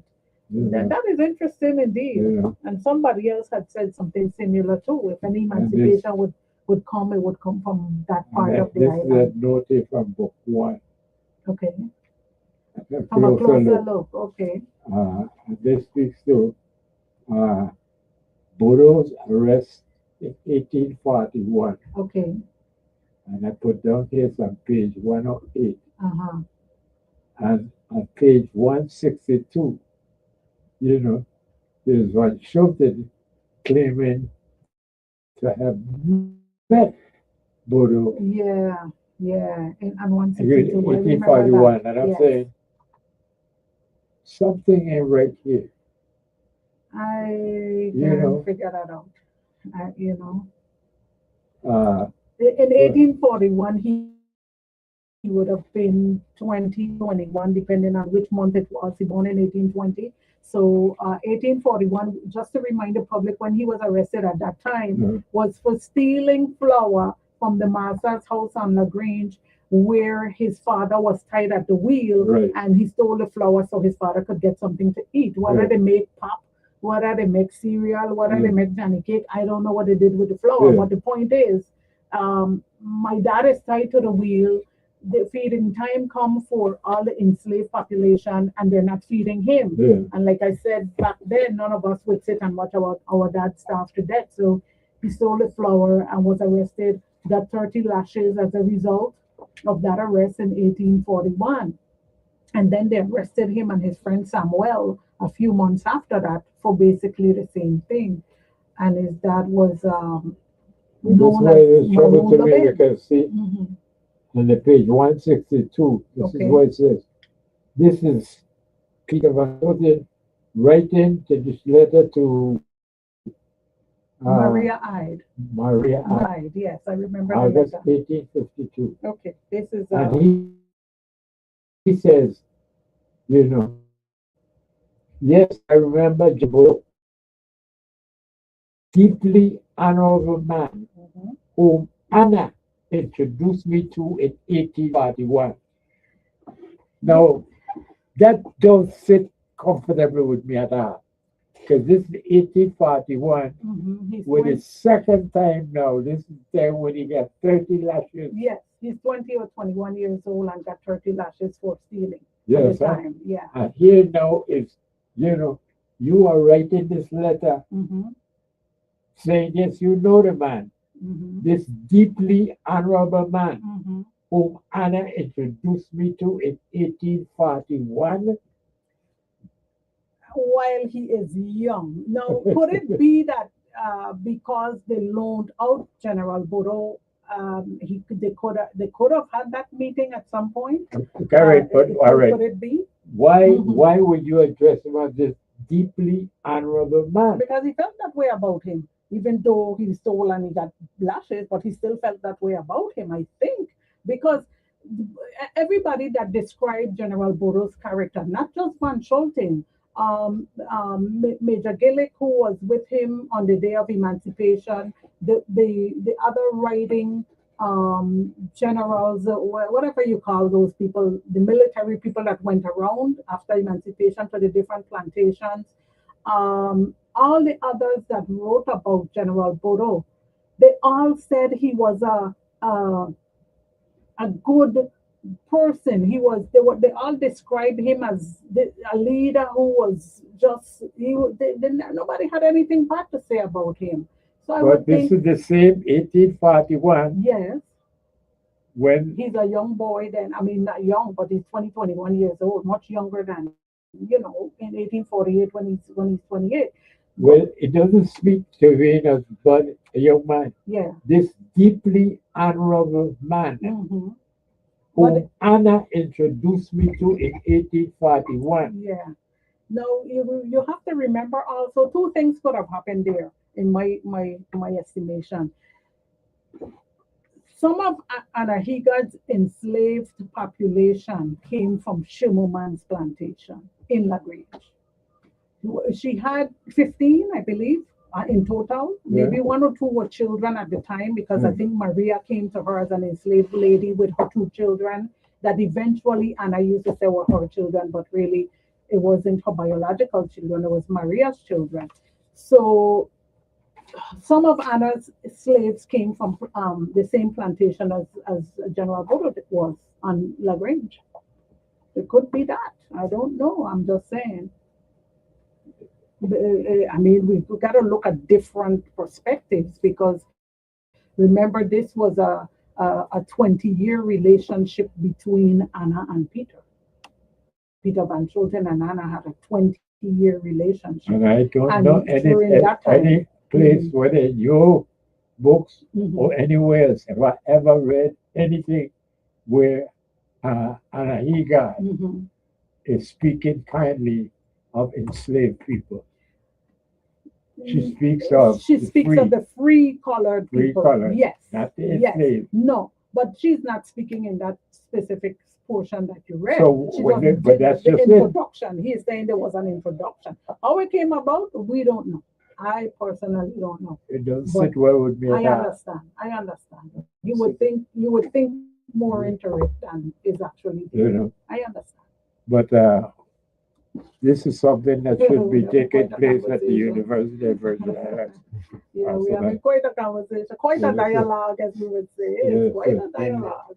Intense. You know, Oh, but I am Mhm. deeply honored with your presence, and again, I am hopeful that in our lifetime, academia will give you some recognition, because Ryan Harry, the judge, Mhm. I mean, not one, not two, but three books Mhm. about the 1848 July 3rd emancipation, Mhm. and our our government, our university government, you know, doesn't take notice of this. And I says, I am only too proud to know you. And again, uh, I, I can't praise you highly enough for what you've done on your own. And let me start. Well, I humbly accept. Good afternoon. Yeah, good afternoon, Mario. Talk to me.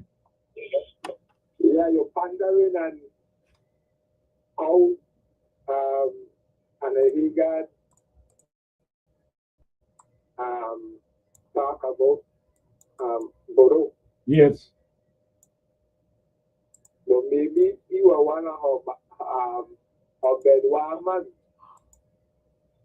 Well, maybe so, but again, but you got the point. I just don't understand how there could have been a relationship there that would cause Van Schulte to speak of him so highly at the same time when they given him man 30 lashes for stealing from food for his father. Yeah. But again, but anyhow, we're at the end of it, and we got to let the author go now. But thank you so much for your calling. A good conversation, though. Good conversation. Thank you, man. All the best. All right. All right. Last word is yours, my dear, because all we can do is sing your praises because I am only too proud to know Kathleen Dowling. And yes, she's the one, not 2, but 3 books about July 3rd, 1848. And all I can say is that is giving me more than enough reason to validate why they are good for nothing misleaders. You have the last word. Okay, well, let me thank you first of all, Mario, for inviting me to the program. And it was really a wonderful dialogue. I enjoyed every bit of it. And I want to encourage everyone once again to come out next Wednesday, a week from tomorrow, August 19th, 5:30 to 7:30 at the University Medical Simulation Center for the book signing and PowerPoint presentation. And we'll have question and answer session there also. So everyone is welcome to come. And if anyone needs to contact me between then and now or anytime thereafter, my number is 340 332 1601. 340-332-1601. If you have any questions, concerns, need a book, whatever. Okay. Thank you once again, Maria. I appreciate it. Lick your cream, beloved, because after ice cream is just so good for your soul.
it.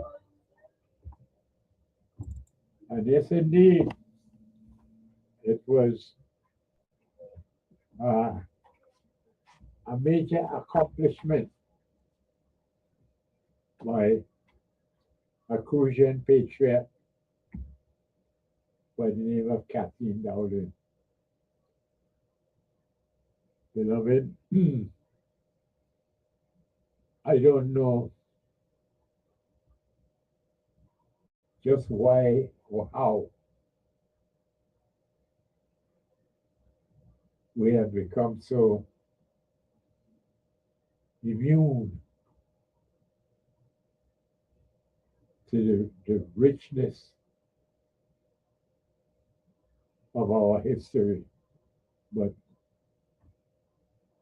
we have to the point where, oh, we got a call a bit of the whole straight with me. Good afternoon.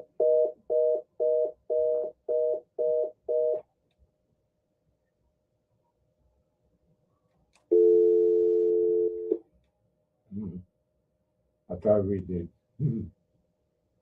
But yes, we continue for whatever reason. I don't know. We have a little phone problem here, beloved. I don't know what's going on. But I thought we were. But at any rate, beloved, we have a big election that is just well, a couple of months away. Okay, here we go again. Good afternoon. Hello, good afternoon. Yeah, Mario, good afternoon. Welcome, man. How you doing, Mario? One day at a time. Every time. Mario, Talk I to me. want something. Today I will do the private show, you know what I mean? At 5 o'clock today. Because I'm Okay. getting ready for the sports award show. My profession has sports award show banquet. Okay, Choco, all right. Kind of busy today. Well, you got to do what you got to do. And we, Yeah. you know, want this thing to be well done. So take your time. Great. So I want to give you it's going to come back on again Thursday. No. It's one day we Tuesday, Lord. Tuesday. Oh, man, I wish I could get some tickets to give that these tickets to the show. Right. You know? Well, I don't know if you got questions or ask or anything, and if you want to take it or two. And I don't know, it's too late. Yeah, we kind of late now because it's, yeah. Yeah. So look, tomorrow, just to let me know that I won't be able to put the show on. All right. Well, beloved, I hear that this is Choco speaking. He will not be on because he's getting ready for the big award show. Yes, I'll be on tomorrow. We'll be on tomorrow. Okay. Yeah. Okay, then, Mario. All right. You stay strong. Good thing. All right.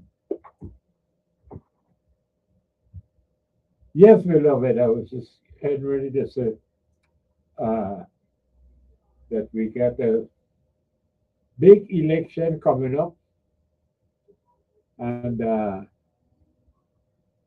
it's really hard to understand, for me to understand, how it is that as much as we just talk about the good for not misleaders, how we need to get rid of them, but yet, beloved, as the election time gets closer, we have to admit that it's only talk. That beloved,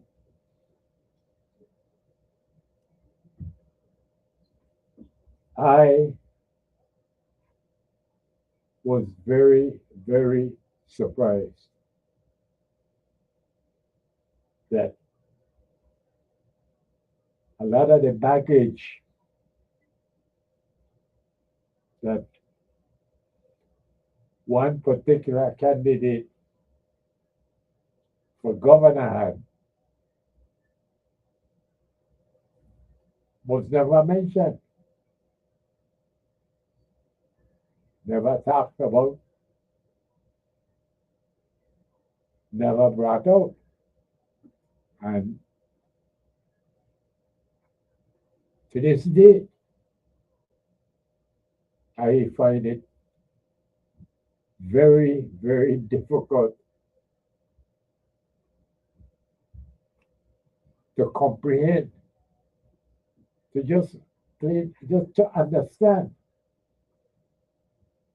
how such serious baggage could be carried into a campaign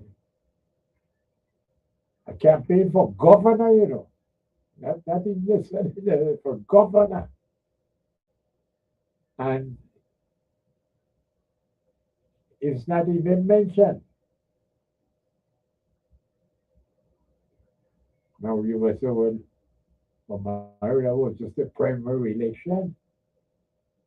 So, but yes, that was a primary election for the Democratic Party, where the party had to make a choice because there were three teams vying for the nomination. Which one of the three teams would represent the Democratic Party in the general election for November? And that's really the long and short of the story. It's that the team decided that they're not going to criticize each other. They're not going to talk about each other's campaign. And they just pretend as if I don't know how to frame this, beloved, because if it's three teams campaigning for the nomination to be the nominee for the candidate of the Democratic Party, because you can't have, the party can't have three different candidates for the one office.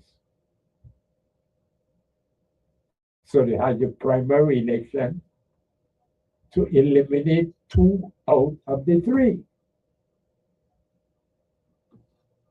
And that is where I just get confused. It's like, wait a minute. You mean to tell me that with these three teams campaigning supposedly against each other, vying for the same nominee, to be the same nominee, in other words, they want to be nominated by the primary election to be the Democratic Party's candidate for governor. And that is what is so troubling to me, and still is, because Beloved, I was under the impression, well, it's because, you got a TV, not social media things, so you ain't up to date on what's going on. But, beloved, it's over a week now since this primary election took place.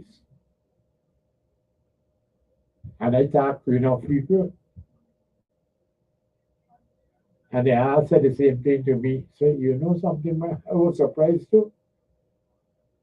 I thought that would have been, a big issue in the primary election to see which of them three teams end up being the nominee. And I say, yeah, but how come this one candidate that had all of this baggage didn't have to explain herself, didn't have to explain to the voters, actually to the Democratic Party, because this was a Democratic Party primary, didn't have to explain, well, how she accumulated all of this baggage.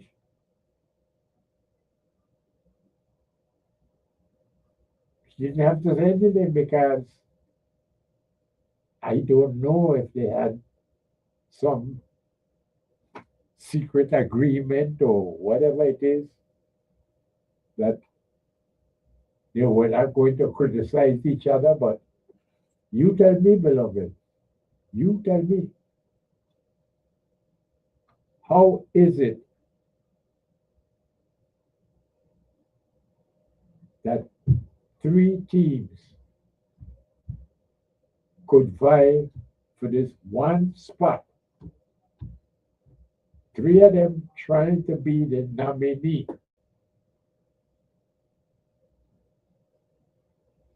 Three of them trying to be the one candidate that would represent the Democratic Party in the campaign for governor.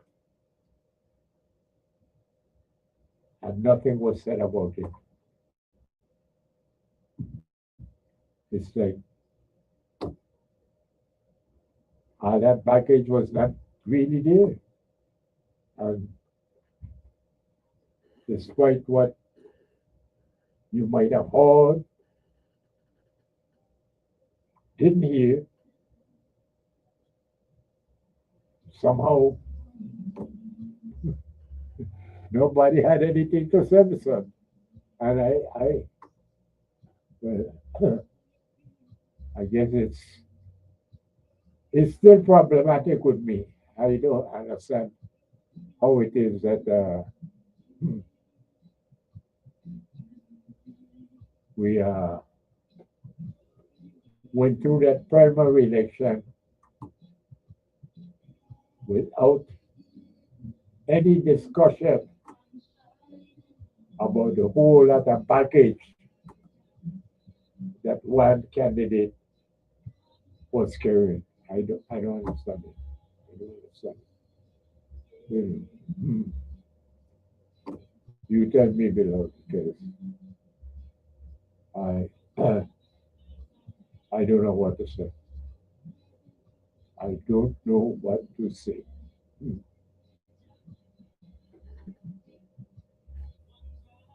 Well, I have one candidate for the Democratic Party, and as far as I'm made to understand, the other candidates are running as independents. So there's no Republican Party. There's no ICM Party. There was just the Democratic Party, and then the no party were independent candidates. So we shall see, beloved. We shall see. But right now we're getting ready to bring on beautiful Aisha. Let's set the stage so we could have our crucial history question for this day. And well, as soon as the boss gives us a break, we shall come back with our crucial history question. But in the meantime, look at we having some cars really early. I don't know. But beloved, let us urge you to lick your cream.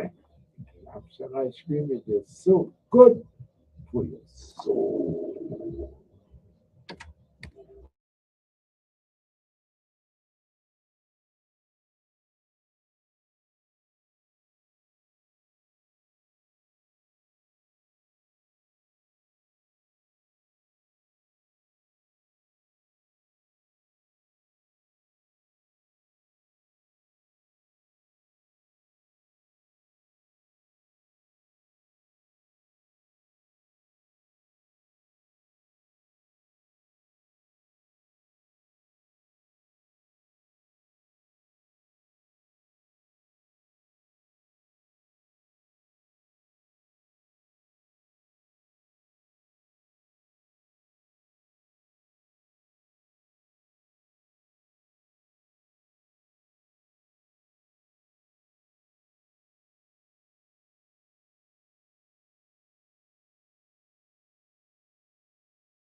We're back, beloved, and I am ready, and I do believe you're ready too. So let's do this. It's time for the crucial history question, and beloved, we have been having an afternoon of crucial history here. And well, let's cap it off here with what hopefully would not give you too much trouble, because all you have to do is, well, recall, remember. It was that easy. Beloved, we've spoken about Cain trash, that at my age, we better know it as bagasse. This is the husk of the cane after you done crush all the juice out of it. You could call it cane trash, or you could call it, as I know it, as bagasse. Beloved, there were two women who, for the most part, were associated with the bagasse or the cane trash that was placed strategically across Frederiksted. And as we learned today, that at the entrance to Christiansted, there was bagasse piled up and ready to be caught fire as of 6 o'clock the afternoon of July 3rd. Beloved, I'm saying all of this to kind of refresh your memory that there were two women who were notable when it comes to this matter of the bagasse, the cane trash. And beloved, they had the same first name. That's correct. They both had the first. Oh, Lord, they both had the same first name. They shared the first name. In other words, I am asking you to tell me, what was the first name of these two women that were associated with gathering and selectively putting this bagasse or cane trash in different parts of Frederiksted, so that if emancipation was not given by 4 o'clock in the afternoon, well, they were going to light up the bagasse and the whole town of Frederiksted was going to be consumed in fire. So that is the question that we're asking today. Beloved, what was this first name that these two women shared? What was their first name? Don't tell me you forget already, because just today we happen to mention it. So you tell me, beloved, what was the name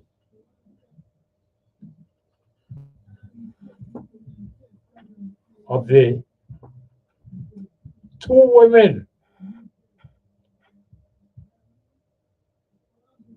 women, who were associated with the bagasse in Frederickston?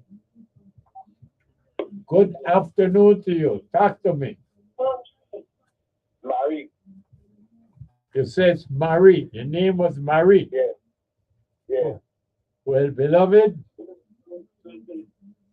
you wasn't paying good attention, you know, because I am going to tell you, wheel and come again. Take I'm back. all right, wheel and come again. All right. Beloved, he says the name was Marie. And I tell him to wheel and come again. And tag also. So let us see if you will come up now with the name, because this is supposed to be an easy one, beloved. You know, what was the name? Because they both had the same first name.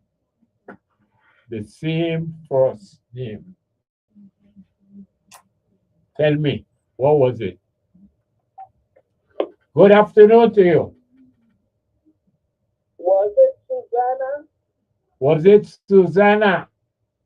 Susanna was the name of Anahiga's mother. I am so sorry. I hate to have to tell you, you got to wheel and come again. Okay. How about that? Yes, beloved. You know, what was their first name? They had the same first name. So just tell me the first name that these two women shared. You know, was that Marie? And it was that Susanna. So you tell me, you know, I thought you would have remembered. But that's why beautiful Aisha does have this thing going, because she wants for more and more of us to become familiar with our own history and this 84 square mile island. That's all it is. 84 square miles. And beloved, on July 3rd, 1848, our ancestors said to the slave masters that we are going to get our freedom or else. And there was some back and forth to it until our people finally said, you know what? Since we got to wait for the Governor General, Peter Van Schulten, to actually be the one to make the announcement, we are hereby saying that you have until 4 o'clock this afternoon. You have until 4 o'clock this afternoon to make that announcement, or else we are going to set fire to the bagasse. That's the cane trash. And the whole town of Frederickston is going to burn down. You got until 4 o'clock. Beloved, what was the first name that these two women shared? What was that first name? I think you know.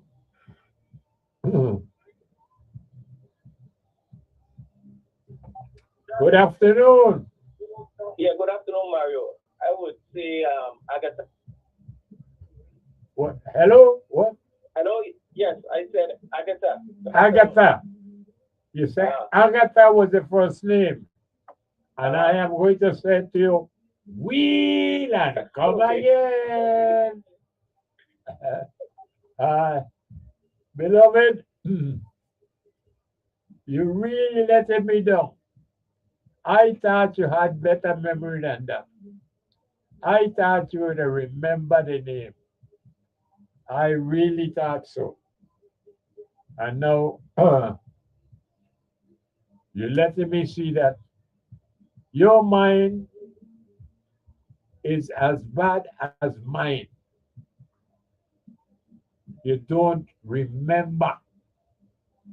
And I am telling you that this very afternoon, while we were talking with that Crucian patriot, the author Kathleen Dowden, she actually mentioned the name of these two women. She did. And so either you wasn't paying attention or you don't hear and forget. And that's the part that I think it is because we were talking about Crucian history all afternoon. And in particular, the history of July 3rd, 1848. It was blood in Basel. And beloved, we learned that it wasn't just in Western that you had the bagasse or the cane trash piled up and ready to burn. We learned that this was happening in Christiansen too. That the entrance to Christiansen, they had bagasse piled up. So let's hear from you. Good afternoon. What is the name I'm looking for? Well, Mario, let me say this. I recall very well Miss Dowling calling the names. But I also recall that she said that was not their name. They were using their grandmother's name or words to that effect. So all I could say is that they were precocious and rambunctious. That's all I could say. Precocious and rambunctious, that's all he could say. That's all I could say. I'm going to wheel and I'm going to come back. Wheel and come again. All right. Okay. That's a good one, son. Precocious and rambunctious, if I say this one. That was the name. That was precocious and rambunctious. Well, let us see. Good afternoon. What is the name we're looking for? Is it Agnes? Was it Agnes? Well, we got Agatha, and we said weed and come again. Now we get Agnes, and I said weed and come again. What are you not getting questions from Mario? All right. This is why history. This is why history. We're supposed to know it. What are you not going to answer them from? That's what I need to know. I hear you. I want to know your source. Keep trying, my dear. Keep trying. What I think is, what is the first name? They both had the same first name. And that is all that we're asking you to tell us what was that name? What was that name? And beloved, well, no, it's too early. It is too early for me to be giving you clues, man. Because this is supposed to be an easy one. Easy. All you have to do is remember and you don't forget because just this very afternoon here, we call these names. Kathleen Dowling called the name. And so I don't know how it is that, well, we forget so soon, so soon.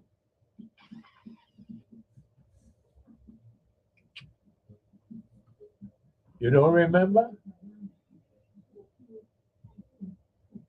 Beloved, it is the women who collected the bagasse. And this bagasse would have come from the factory right there in that range. And like I said, what do you call it, bagasse or cane trash? It's just the husk of the cane that is left after you crush it for the juice. And they're very, very combustible because once the husk dry out, and that's why we call it bagasse. I mean, hey, beloved, put a match to it and it's going to catch fire.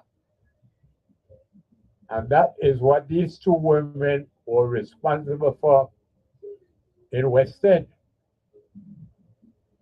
making sure that we had the bagasse, and the bagasse was strategically placed throughout the town of Frederickson so that if and when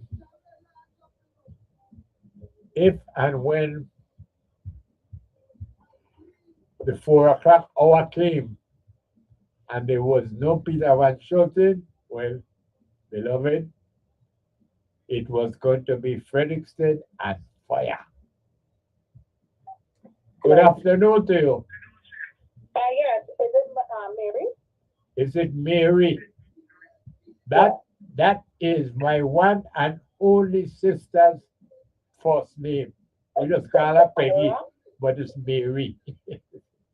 And you said, no, my dear, you got the wheel and come again.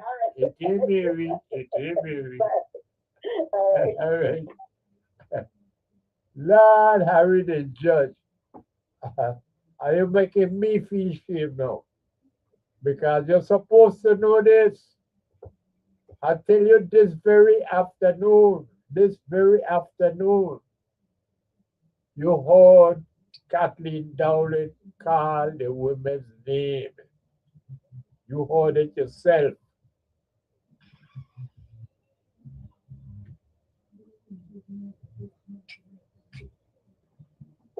Hard to believe, me, sir. Hard to believe.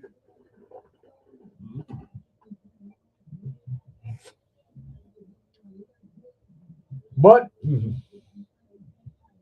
I at least am pleased to be able to say to you that, beloved,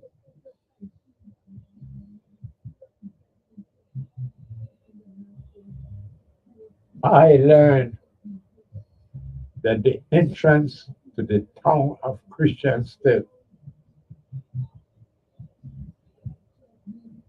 bagasse, had been said there too. Let me sit down if you got the thing because hey, time running. Good afternoon. What is the name I'm looking for? I think you're looking for the name Jane. You're absolutely correct. That's the name that we're looking for. That is the name that we're looking for. Jane.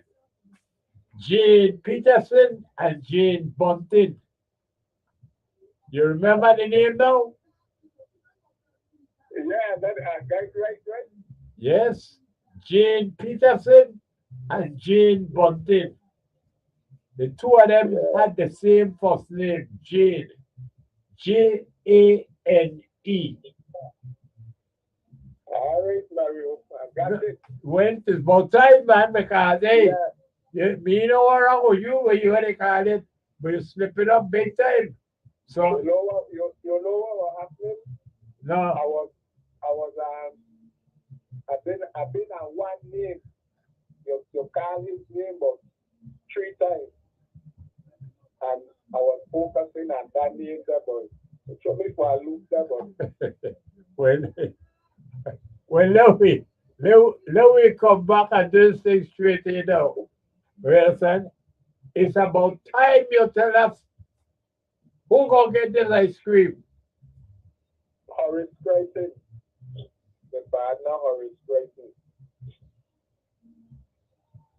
Horace Crichton.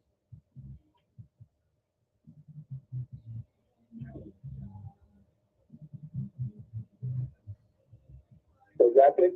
Horace Crichton, yeah, I write it down. I write it down, yes. All right. All right. Jane Peterson and Jane Bunting. The name we're looking for is Jane, Jane. And right here, you heard Kathleen Dowling said the name. She called the name Jane Peterson and Jane Bunting. But anyhow, so you're overdue. Congratulations, man. Okay. All right, Mario. Good thing. Hello. Yeah, Mario. Yes, man. I don't know. I'm busting my brain trying to remember what names that Kathleen called. I don't know if she called Bottom Belly or Belly, but I would say Margaret. Well, all right. But belly was Susanna Abrahamson from that is 1878, a great fireball. Okay. We did the fireball then. We did to the emancipation July 3rd, 1848. You understand? So I could get it wheel and come again, but we get the correct answer.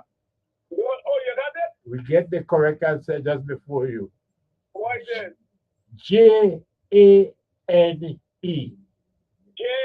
Jane Peterson and Jane Bunting. Oh, yeah, there was two Janes.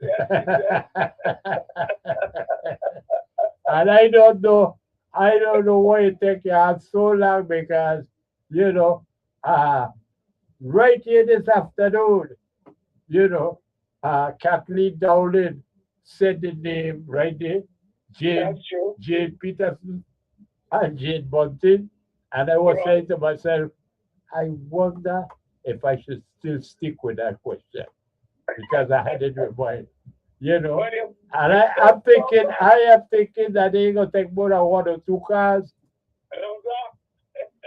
That's how short memory is. I telling you,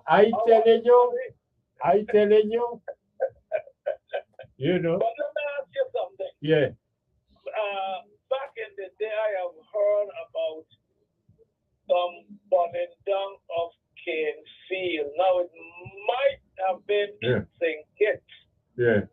Where they used, I think it was either mongoose or cat, they light them on fire. And they were going through this cane field and burn it down.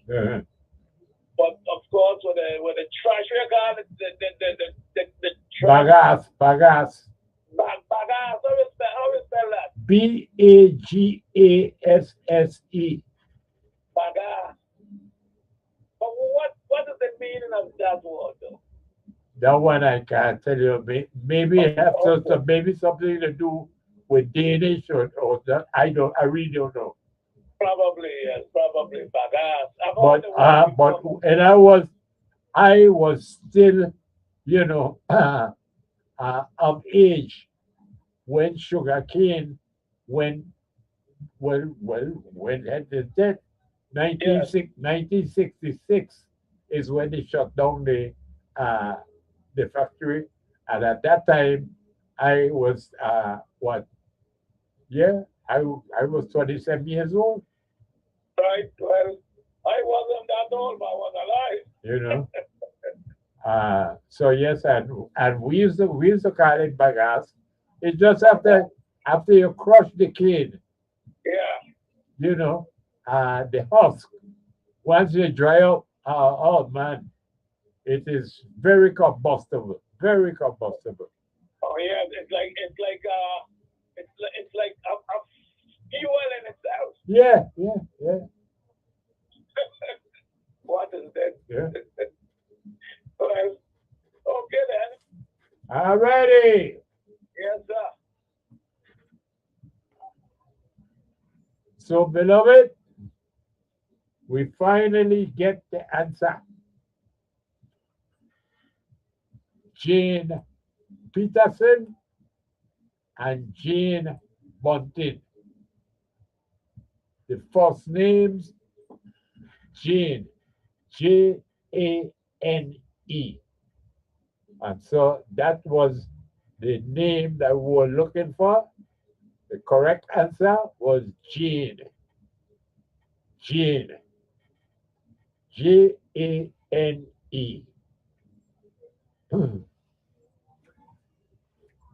And here we are now ready to take our final break of the day. And we are going to come back for our last lap. So, beloved, lick your cream because Amsterdam ice cream is just so good for your soul.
Back, beloved.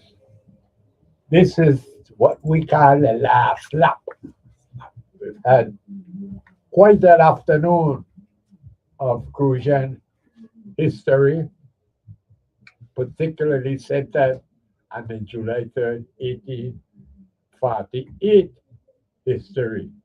And beloved, we are forever indebted to Kathleen Dowling because she has now put out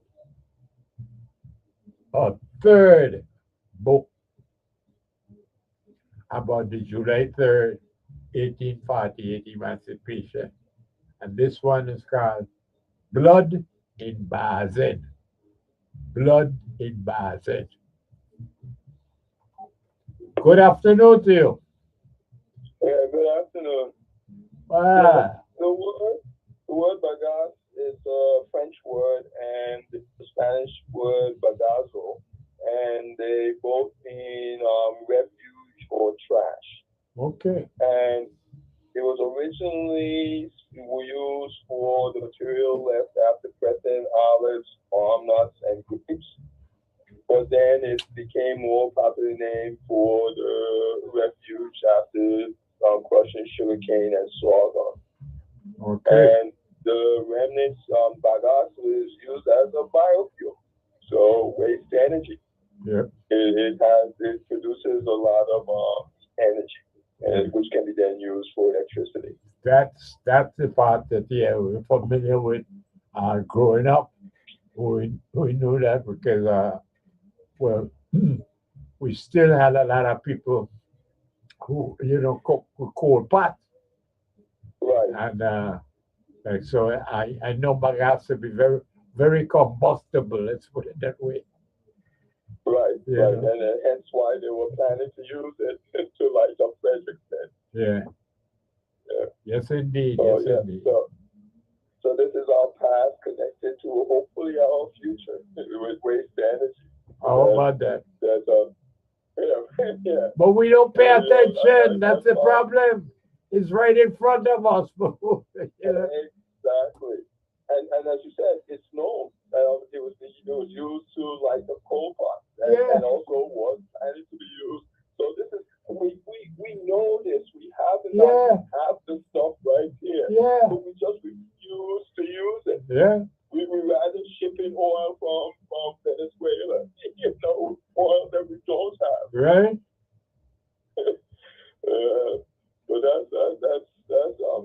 But we have the knowledge. We have the knowledge. We just don't value it. And it's like I was saying, we don't value each other. And because of, in a similar fashion, and so we're so readily to kill each other. So we don't think really, that there's really any loss. How about that? But there is.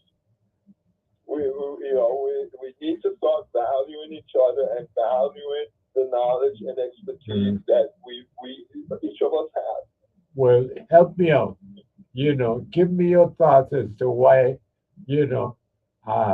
with all the leaders we have that are so anxious to serve us, because this is what they are claiming to be, they're there to serve us, service with a purpose. Another one say they're committed to serve. Service. Why is it that we don't have this kind of leadership that would lead us instead of serve us? Well, they again, look at where they grew up. They grew up in a community that doesn't value its members. So why would they be any different? Well, and if they are, they need to start showing us that. well, That they value us. that's what I thought, that they, distinguish a leader from the crowd, and that you would have a plan. That's why we call you a leader. You're the leader somewhere. Because we haven't been demanding it of them. We have been allowing them to become elected, get paid a good salary without valuing us. So they don't, and if they don't value us, why are you gonna bother with something you don't value? Why are you gonna mess with something? Why are you gonna do things to improve something for the existence of something that you do value? You're not going to. And that's what we need to start paying attention to, and start electing people that shows us that they value us, that they've been doing stuff for us. And that's the thing. We elect people who the year before the election, they start doing stuff. They join stuff. They go pick up trash. They start doing. But that's it. But if you look 2 or 3 years before that, they weren't doing anything. Yeah. They were showing us that they value us, that they were willing to work hard for us. And we elect them. They don't have to. They don't have to court us. They just have to show up one day and we marry them. Wow. And so it's our fault. We are not demanding that they court us, that they show us that they want to do stuff for us, that they're willing, that is in them to help to make us better. I mean, think of all the leaders.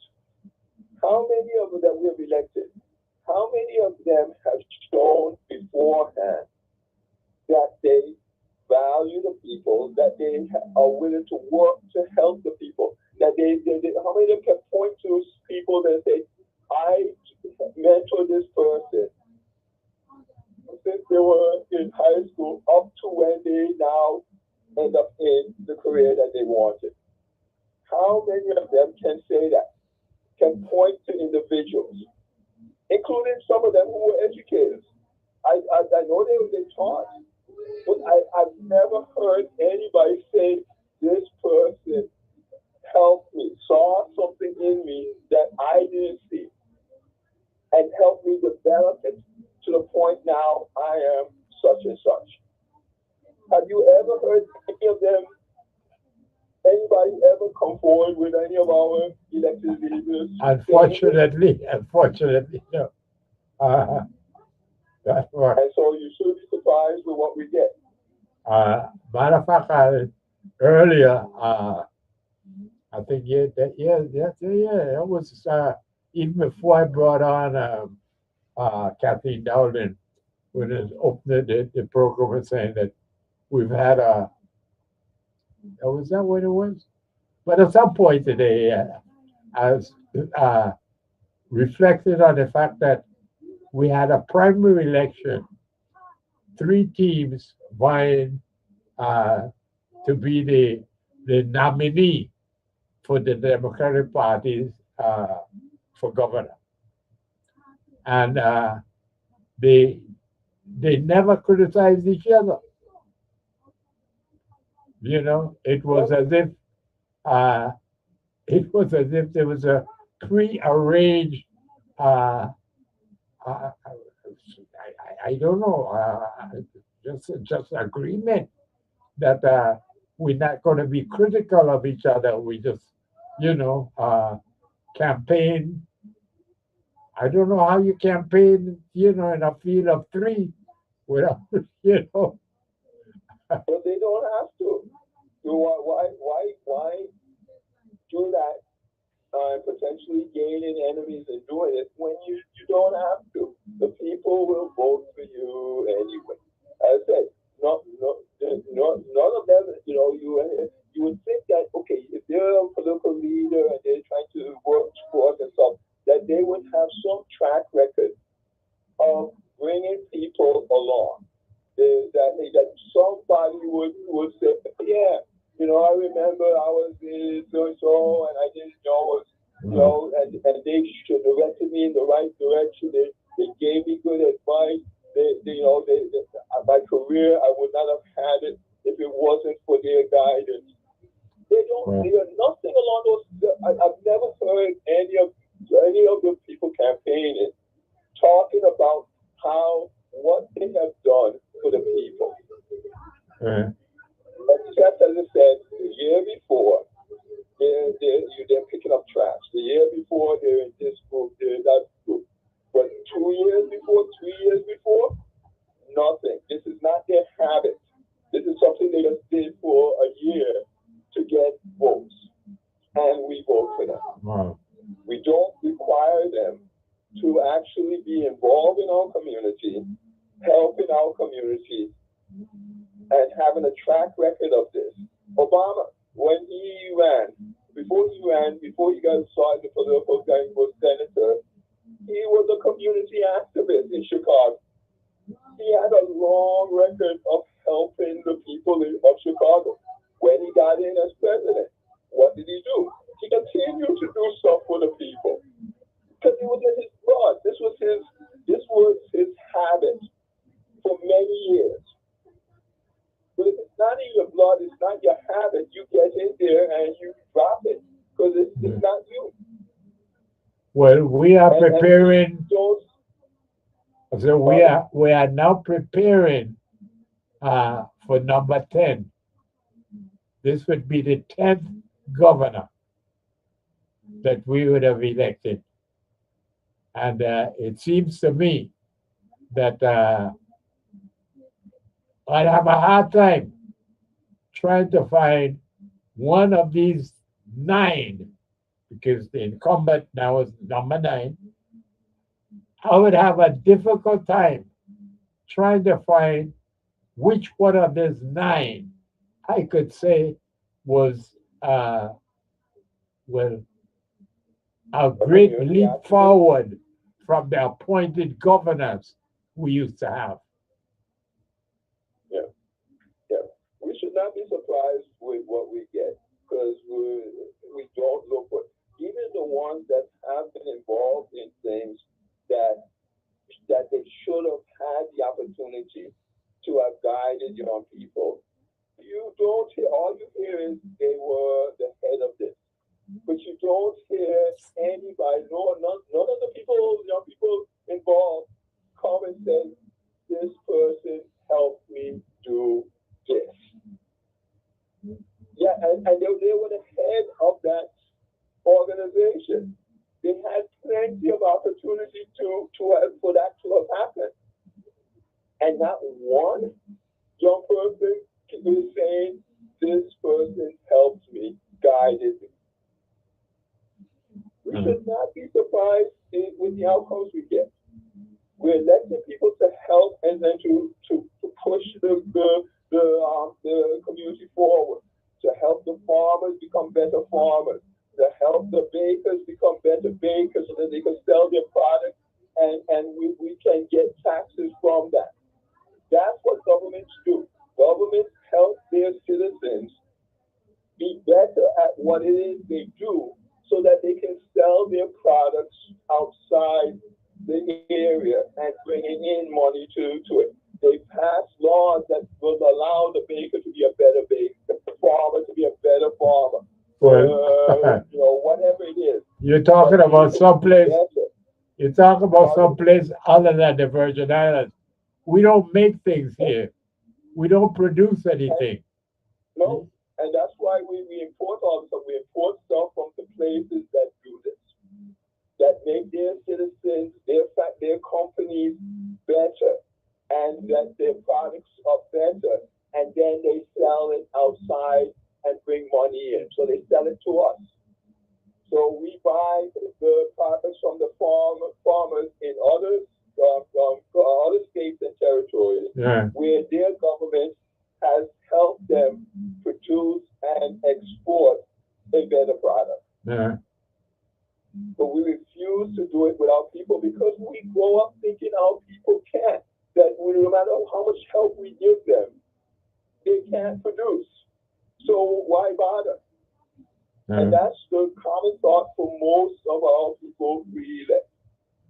And that's, they also, I'm not saying this is the thought for everybody in the territory because that's absolutely not. There's some people like myself see the value in our people, see what they're capable of, know what they're capable of, and have helped them become what they are.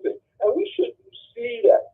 When you have people like Tim Duncan that didn't have a whole lot of help, and you see what the level he rose to. You have other people like that without hardly any help, they are able to become great. Imagine if we were trying to get to searching for the next Tim Duncan, giving the aid to the next person.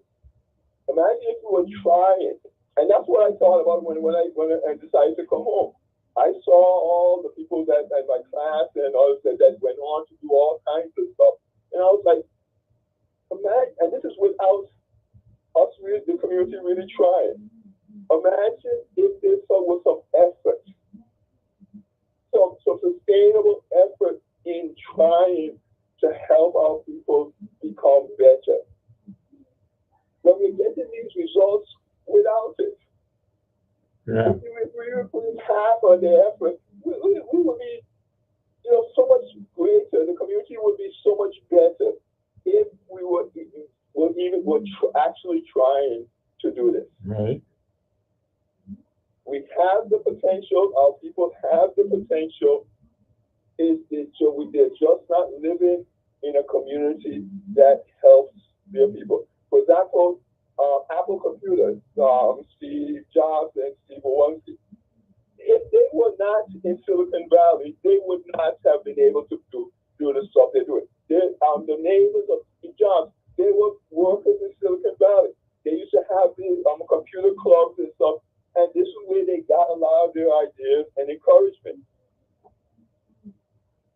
It's the community that enabled them to do what they did. Steve, what's the guy for Microsoft?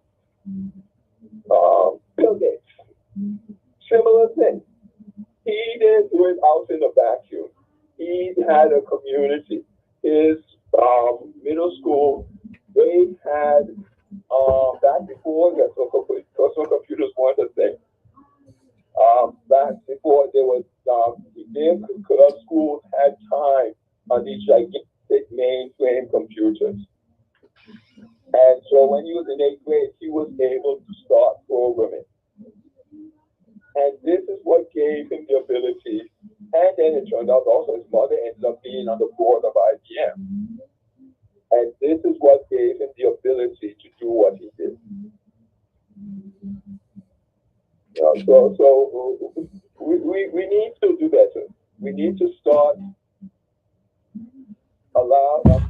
creating opportunities for our people to develop their skills and abilities.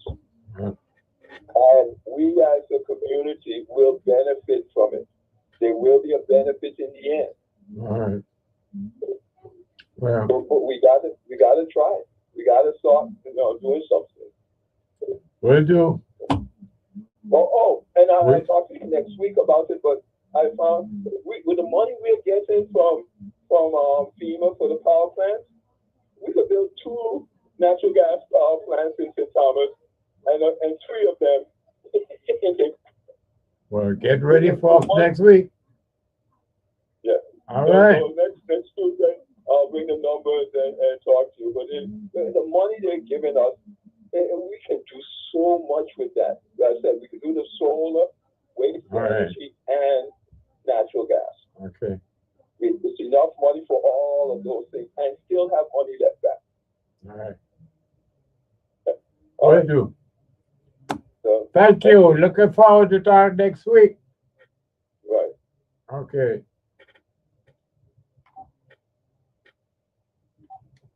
Good afternoon. Yeah, Mario, Yeah, talk to me. when you started the show this afternoon, you were talking, as I recall, with regards to how is it that in a Democratic primary, the one that was selected seems to be the one with the most baggage. Yeah. Okay? But it was as if there was an agreement beforehand that they would not be critical of each other. True. Because That wasn't Brian Blow. that's what I was referring to is like, all of this baggage and no one spoke about it. Now mentioned nothing at all. I mean, that's strange. That's odd. But true. But I do hope the electorate that has been listening know that we, the people, have been talking about the garbage. And I mean, Mario, I find, and again, I am not a soothsayer. I don't have a degree in political science. But I was trained under the best of them. That I know it's probably got better than them. Yeah. And I'm talking about all B. Hartley, a Sabanero like myself. Well, they don't come better than that. I call him a genius. I call him a political genius. You always do. And Cyril Emmanuel King from St. Croix, Robert Llewellyn Bradshaw from St. Kitts, and Fidel Castro from Cuba. That Okay. Okay? And if they could find better than them, bring them. However, what I see happening today, even though the youth people shouldn't allow this kind of thing to turn them up. But this is what it's saying, not only in the island, they're telling me the same thing in the streets of New York, the streets of DC, streets of all over the United States. Yeah. They will put the same people back in there. What they do, the better they praise them. Wow. And I mean, it is clear to see. I mean, my God, Mario, it's our homeland. I mean, a mother got to be holding up belly and mumbling because they get two of us sons for what? Why is black people killing black people? Right. My God. People laughing at that. You know, the Chinese involved in killing. A lot of Chinese and Vietnamese, and then they were killing one another. No, they helping one another. Something wrong with us, Mario. I don't know what it is. I don't know. I heard one lady that had, so I'm sure she was saying that it has to be some. She didn't use the word cause, but she was calling for prayer. We need prayer. My God, when you go shoot one brother, that's what you're doing, sir. You surely do. Jesus Christ. I don't know. I got, man. I got. I hear you. Pray for us. But beloved, we're not doing so good in terms of producing governmental leaders, or better known as politicians. Beloved, we have the highest paid politicians, and per capita, the highest murder rate. I mean, what more do we need to say?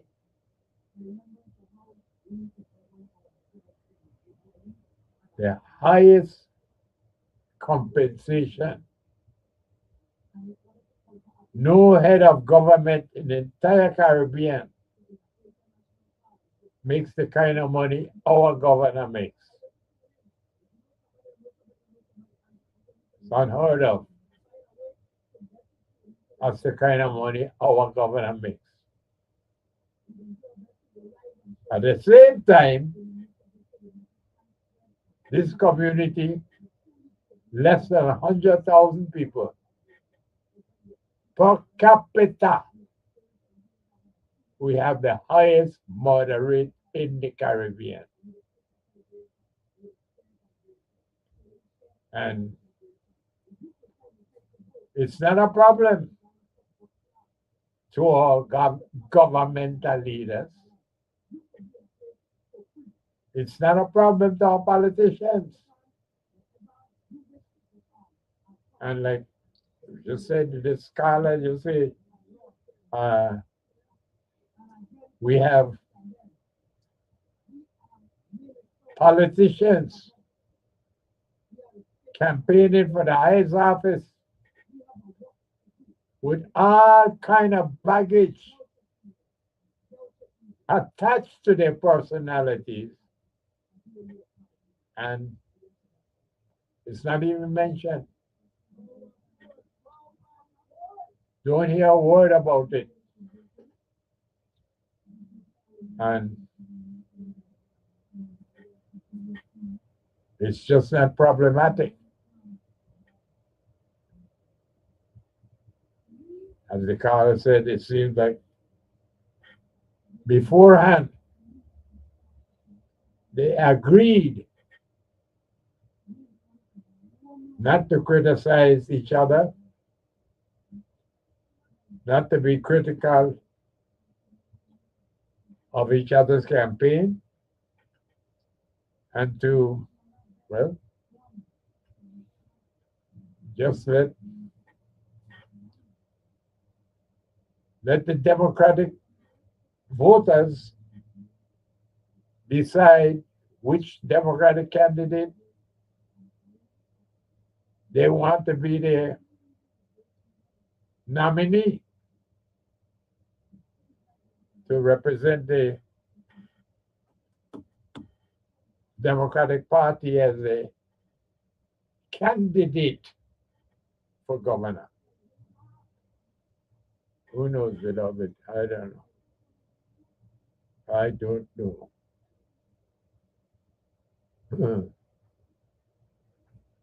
But here we are. Good afternoon. All we got is a minute or so. Yes. All we got is not even a minute left. We are just out of time, beloved, and so what can I say? You know, we are out of time, just like that. And so, okay. Good afternoon. Yeah, but it's not just the political thing. It's the people, though. I've been many years, after the election, somebody comes on and says, "Oh, well, we shouldn't be surprised that they did that because of this and that." But I'm like, where were you before the election? This is information I would have liked to know before voting. Right. So as a population, we tend to do this. So we know things that would cause problems with the candidate if they got in. We stay quiet and then when they get in, and the problems start. That's when we want to be talking. That's when we want to be sharing the knowledge we have. It's a little late. Yes. So it's not surprising that the candidates will do the same thing because the people do it. I guess so. Yeah. All right. All right. We'll talk next week. But yeah, I just wanted to add that because I've been complaining about this for a number of years. I'm like, people don't say that they say after the election gone, and I'm like, it's too late. Why are you telling me this now? Right. This is stuff I needed to know before voting. Yes, indeed. Yeah. Okay, All thank right. you. All righty. No problem. All right. And beloved, we say it again, lick your cream. Because Armstrong ice cream is just so good for your soul. But beloved, don't let anybody convince you that could be too big a basket for you and I to follow. Because the way I would say, 1-1, we can fill up any basket just as long as we do it to get down.